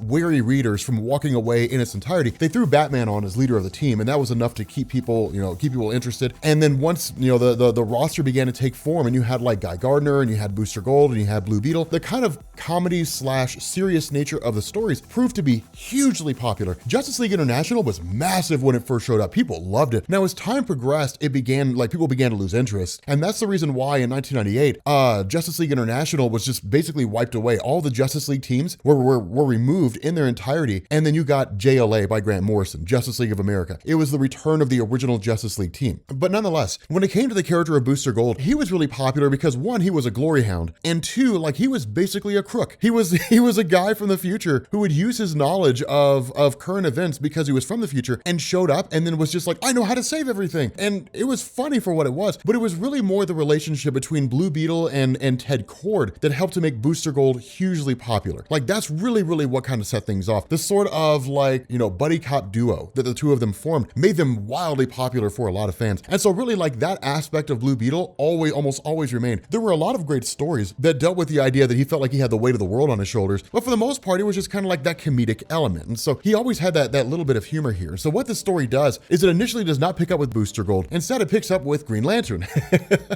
It picks up with Hal Jordan. And he basically offs himself, which is actually kind of wild because it's like right off the bat, I mean, one, he's kind of grinning and looks pretty sadistic and screwed up. But two, he's just kind of like, look, the rings don't let you take yourself out. But if you overcome the willpower of the ring, like you can do whatever you want to do. And like that falls in line. Like we know that from the Green Lantern mythos. Now, of course, we end up finding out he does this in the face of Booster Gold. But this is kind of crazy because everything is screwed up right now. And it's kind of wild because it's like, what in the world is going on? And so ultimately you end up having Blue Beetle who's just kind of like, okay, look, we got to go find Batman. We got to go find Batman and we have to show him, everything that's going on and what have you. And then of course he's taken out from behind by Batman, but Batman's wearing guns. And so right off the bat, the idea that Batman's strapped with like massive bullets, he's got grenades, he's got, these huge guns. He looks like Arnold Schwarzenegger from Terminator blended with Cable from Marvel Comics, which is actually pretty cool. He looks like the Punisher. Can we all just admit here that if Batman became the Punisher, it would probably be the coolest thing ever? Like that's a story we need to have. But basically it's this idea that is almost reminiscent of Flashpoint. When you had the Flashpoint event and we got this alternate reality, we had a circumstance where Bruce Wayne died instead of his parents and Thomas Wayne became Batman and Martha Wayne became the Joker. It was an amazing story when it came out. It was maybe it was like a 3 or 4 part story. I think it was 4. But with this thing, it's cool because this version of Batman is just like ruthless and is very reminiscent of how Thomas Wayne was. Thomas Wayne was cutthroat. He would kill people. He would do whatever he had to do. But while you end up having like Booster Gold and Batman who are facing off against one another, we transition over to Jason Todd. And what we end up finding out here is Jason Todd is not the Red Hood. Instead, what's been going on here is Jason Todd is actually like, he owns a tire company. And this tire company specializes in basically creating tires that shock Jokers from stealing people's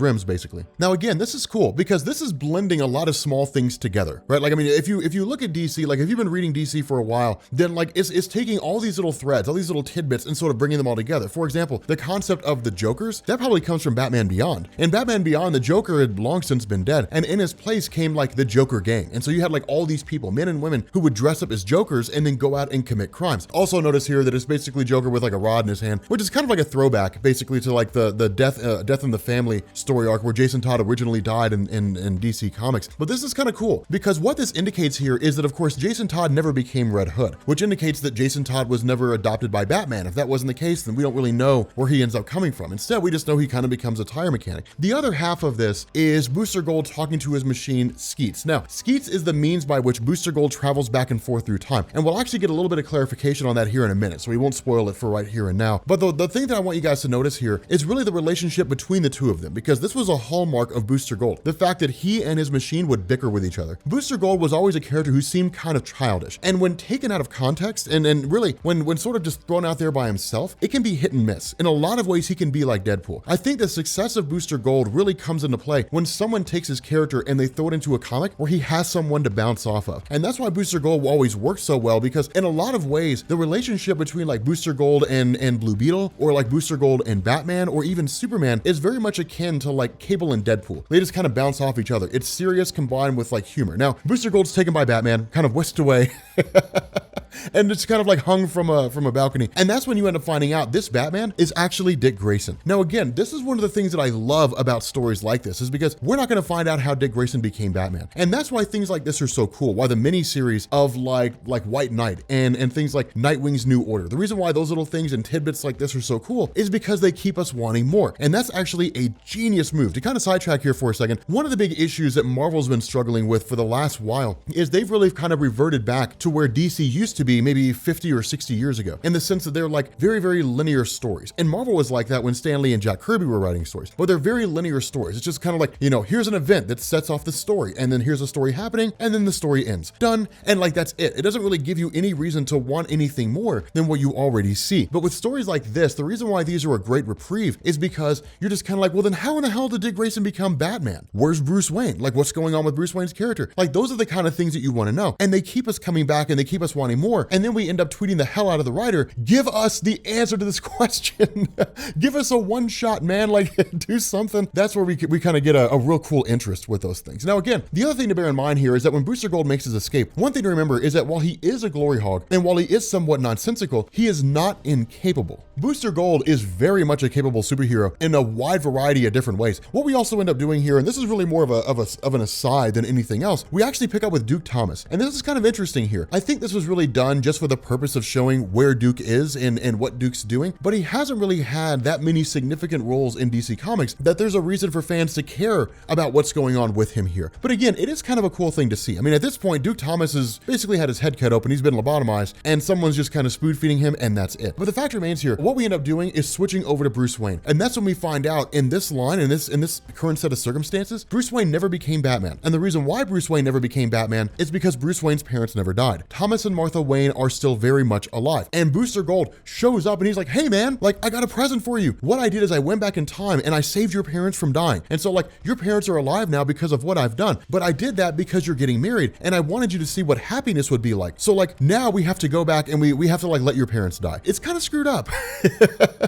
It's kind of messed up. Like, hey man, this life you're living is a lie, but this is the gift that I gave you. And now I'm going to take this gift and take it away. It's like giving a person $1 million and just saying, I wanted you to see what it was like to hold $1 million. Thanks. And then just take the $1 million and leave. But like, that's Booster Gold. Now, the funny thing about this is the response of Bruce Wayne is like, I've always known that that was the case. I've always had this itch under my skin. There's always just like this phrase on the edge of my tongue. I knew that something wasn't right here. It was an itch that I couldn't scratch. Things are not the way they're supposed to be. And so the result is that he's like, okay, I mean, I guess things could go back to normal, but I don't want them to. So he destroys Skeets, traps Booster Gold in the modern day and leaves him there and then just leaves and goes back to his life. And we pick up a year later and then we end up having Booster Gold who breaks into Arkham Asylum to free Catwoman. And so picking up with Thomas and Bruce, it's kind of cool here, but we also end up finding out some somewhat seedy things are going on. Of course, Oswald Cobblepot, the Penguin, basically is president of the United States, but still, like, Thomas has done some seedy things. And that's the interesting thing about this, is when you go through and you look at the various iterations of Thomas Wayne in DC Comics, and even when you go back and you look at like the origin of Batman, the indication is that Thomas Wayne was always a good guy. Now, a lot of that was because we didn't get a whole lot about him, and it's only really in like expanded flashbacks, which is to say flashbacks that give you more information about his dad, that there seems to be the possibility that maybe he did some seedy things, that maybe he wasn't really as legit as we thought he was. But still, like in this, he's been working to try to make Gotham a better place, but there's just kind of something off about him. But in the midst of all this, because of the fact that everything's crashing down, because villains are going awry, because everything's going crazy here, what we end up having is one, he suffers a heart attack, and two, the revelation is that like Oswald Cobblepot is going to bring in the forces of Ra's al Ghul, who have basically conquered Europe and Asia, combine them into a single continent, and then use those forces to essentially quell any kind of rebel threat that exists inside the United States. But the hidden letters here, the hidden wording, the invisible ink really kind of says that like Ra's al Ghul, like once he gets in, he will not leave. And so he'll get his forces in here and then he could potentially conquer the United States. Not only that, of course, picking up with Booster Gold, he's really kind of rambling on to Selina Kyle, but we start learning some things that are going on behind the scenes, that when Booster Gold traveled back in time and stopped the parents of Bruce Wayne from dying, that of course that meant Bruce Wayne never became Batman. And because Bruce Wayne never became Batman, Bruce Wayne never joined the Justice League. And because Bruce Wayne never joined the Justice League, that meant that there was no one there to save the Justice League when they first faced off against Starro. And when that happened, Starro killed the Justice League. They're all dead. And so it's kind of crazy. I mean, you end up having like, Green Lantern, of course, who was alive, but like the indication seems to be here, Wonder Woman, presumably Martian Manhunter, the Flash, they're all dead. But again, this is one of those things where it's just like, well, I mean, like, I want to see him, I want to see this climactic battle, and I want to see how it happened. I want to see how they died. Like, those are the kind of things that are kind of interesting, because I'll be honest with you guys, if there's a story where like the Justice League dies, or like a superhero team that I really love, if there's like this dystopian future where everything goes bad and they die, like, I want to see how it happens. Like, I want to see that take place. But Booster Gold's idea is, okay, we have to take you, Catwoman, we have to get you to Bruce Wayne, because Bruce Wayne's going to marry you. And if we get you to him, then everything will be fixed and everything will be fine, and the two of you will get married. And so his line of logic is, I'll take you to Bruce Wayne and everything will be sorted out. And so of course, picking up with Bruce and Martha, this is actually one of those instances when you see a harder side of Martha that you never really see. Martha was always kind of given to us as like this tender person. Of course, it's kind of funny because she puts on this hard edge. The doctor comes out and says, if you'll come with me. And she's like, well, what about my husband? He's like, well, I need you to follow me. And her immediate response is, we are Waynes of Gotham City. We do not follow anybody. You tell me what I want to know, not now, but right now. And it's cool because it's just like, bam, Martha Wayne, just boom, just like that. And I like that. I like seeing that hard, gritty edge of Martha Wayne because it's like a side you never really see. And it's kind of a way to say, look, like the Waynes Waynes are still very powerful in the city of Gotham. They're still like probably the #1 family in Gotham City. They're a very big name. And so again, we end up finding out that Thomas survived the experience. He's not dead. But then from there, you basically end up picking up with like Booster and Catwoman traveling to the house of really to like Wayne Manor to pick up with Thomas and Martha and Bruce. The problem with this is that Booster Gold is only ever paying half attention to what's going on, and he doesn't realize the reason why Catwoman was in Arkham Asylum isn't because she's just like an incorrigible robber or anything like that. It's because she's an insane serial killer. And so as soon as she gets into Wayne Manor, she starts killing everybody. Alfred's the first one to fall, which is always the case. Guys, writers, can we please stop killing Alfred? I love Alfred. All right, please stop killing my main man, Alfred. Catwoman goes through there and she literally just starts tearing people up and just starts like taking everybody out. Now, of course, Batman's followed them there. And what this does is it turns into like a bloodbath. I mean, this is a massacre. Batman goes after Booster Gold and Catwoman. Catwoman goes after Bruce Wayne and Thomas and Martha Wayne, and she kills them all. Like Catwoman kills Alfred, she kills Thomas, she kills Martha, she kills Batman, she kills them all except for Booster Gold. But then you end up having Bruce Wayne who gets the shot off on Catwoman, and so Booster Gold's unconscious and everyone else is dead. And it's just like, Jesus, like this is insane. Tom King knows how to write crazy stuff. But it's cool though, because from there you basically pick up with this idea that Batman, or I guess Bruce Wayne, is now completely and totally resolved. And what he's actually doing is taking shots at Batman and taking shots at Catwoman by various statues that he's created and honing his skills. But this is really Tom King's way, or it seems to be Tom King's way of saying that like Bruce Wayne does not have the various skills with weapons use and things like that we would expect. He's literally like learning how to shoot here. And it works for what it is. And the reason why is because it fits in perfectly with the way the story is being told. That with Bruce Wayne having never lost his parents, he never had a reason to become Batman, which meant he never had a reason to learn all that kind of stuff. And so because he never had a reason, he's basically learning those things now. And so he's not as capable as we would expect him to be. But he's also got Booster Gold just kind of chained up inside this giant cave. And that's really about it. He's just kind of keeping him there. And so what he ends up doing is having guys basically clean up Booster Gold. They fix Skeets, and the response is, you're going to take us back in time. And you're going to take us back to the point where my parents died, and we're going to fix it. Now, here's the funny thing about this is the time machine of Booster Gold is not an absolute thing. You just kind of have to say like, send us back to like about this general point in time. Like send us back to this point where I did a thing. Like that's how his time machine works. And so where Bruce Wayne kind of offers out, or at least that's how Booster Gold puts off the perception that this time machine works. And so where Batman's, where Bruce Wayne's kind of like, okay, look, fine, then like take us back 10 minutes before my parents died. Then you in turn have Booster Gold. He's like, okay, we can do that. Now this is one of the funnier moments in the comics, because then like as that happens, he just kind of like, he's like, Skeets, do that. Send us 10 minutes before Bruce Wayne's parents died, and then winks. And so like you get this hilarious exchange because he's just like, Bruce Wayne's like, what? Did you just wink? Why did you wink? And then just kind of like this going back and forth. They're like, well, what do you mean? Like, I mean, I didn't wink. It's like, yes, you did. It's like, well, I mean, I winked, but there was a fly in my eyes. Like there was no fly there. Like it's funny to see this going back and forth. This is a moment when I say that Booster Gold works really well when he has someone to bounce off of like this. From there, like you end up having them basically jump back 10 minutes before, and then we end up finding out it's not 10 minutes before the massacre in Wayne Manor. It's 10 minutes before Booster Gold basically saved the parents of Bruce Wayne when he was a kid. And that's kind of the tragic thing here, is because Booster Gold kind of has to make this choice, right? I mean, he's kind of like, look, basically, I just have to bide time. He's got to kill 10 minutes, but he's not telling Bruce that. Bruce has no idea where they are right now. All he knows is that they're on a rooftop somewhere. He doesn't know exactly. I mean, he could kind of look around the skyline and get a pretty good idea of where they're located at. But like with this time passing, suddenly you have Booster Gold when he originally showed up here. And so you got two boosters fighting at the same time. And so of course he shows up. The intention is to basically save the parents of Bruce Wayne. But instead, Bruce responds exactly as you would expect. He takes out that version of Booster Gold. And so from there, it's like, okay, now we basically have to like let these events unfold. You end up having like the original Booster Gold facing off against Bruce Wayne alongside Booster Gold as he exists now. And all the while where this fight's taking place, you have Thomas and Martha who hear the gunshots of like Bruce Wayne when he's facing off against these two boosters. And the response is, well, things are kind of weird. So like, let's go this way instead. And they run into Joe Chill. Joe Chill, that whole circumstance unfolds exactly as we would expect it to. Thomas and Martha Wayne are dead. And this is kind of crazy because it's basically Tom King's way of saying like Bruce Wayne kind of engineered the death of his own parents. Bruce Wayne basically just kind of has to look down and realize that his parents are dead, that like there's no way to escape this. And so ultimately Bruce Wayne turns a gun on himself, and that's the end of that. And so in turn, like Booster Gold basically fixed things. And so of course Booster Gold jumps back, everything sets back to the way it was supposed to be. And then of course Booster Gold reveals everything to Bruce and says, hey, look, here's what I did and here's how I screwed up, and so on and so forth. But it's kind of cool here because this is designed to do two things: one you expect and one you don't expect. The one you expect is it basically just kind of shows Booster Gold, despite his best intentions, usually ends up screwing things up. Booster Gold tries to do the right thing and ends up doing all the wrong things instead. But to me, and I don't know if this was Tom King's intention,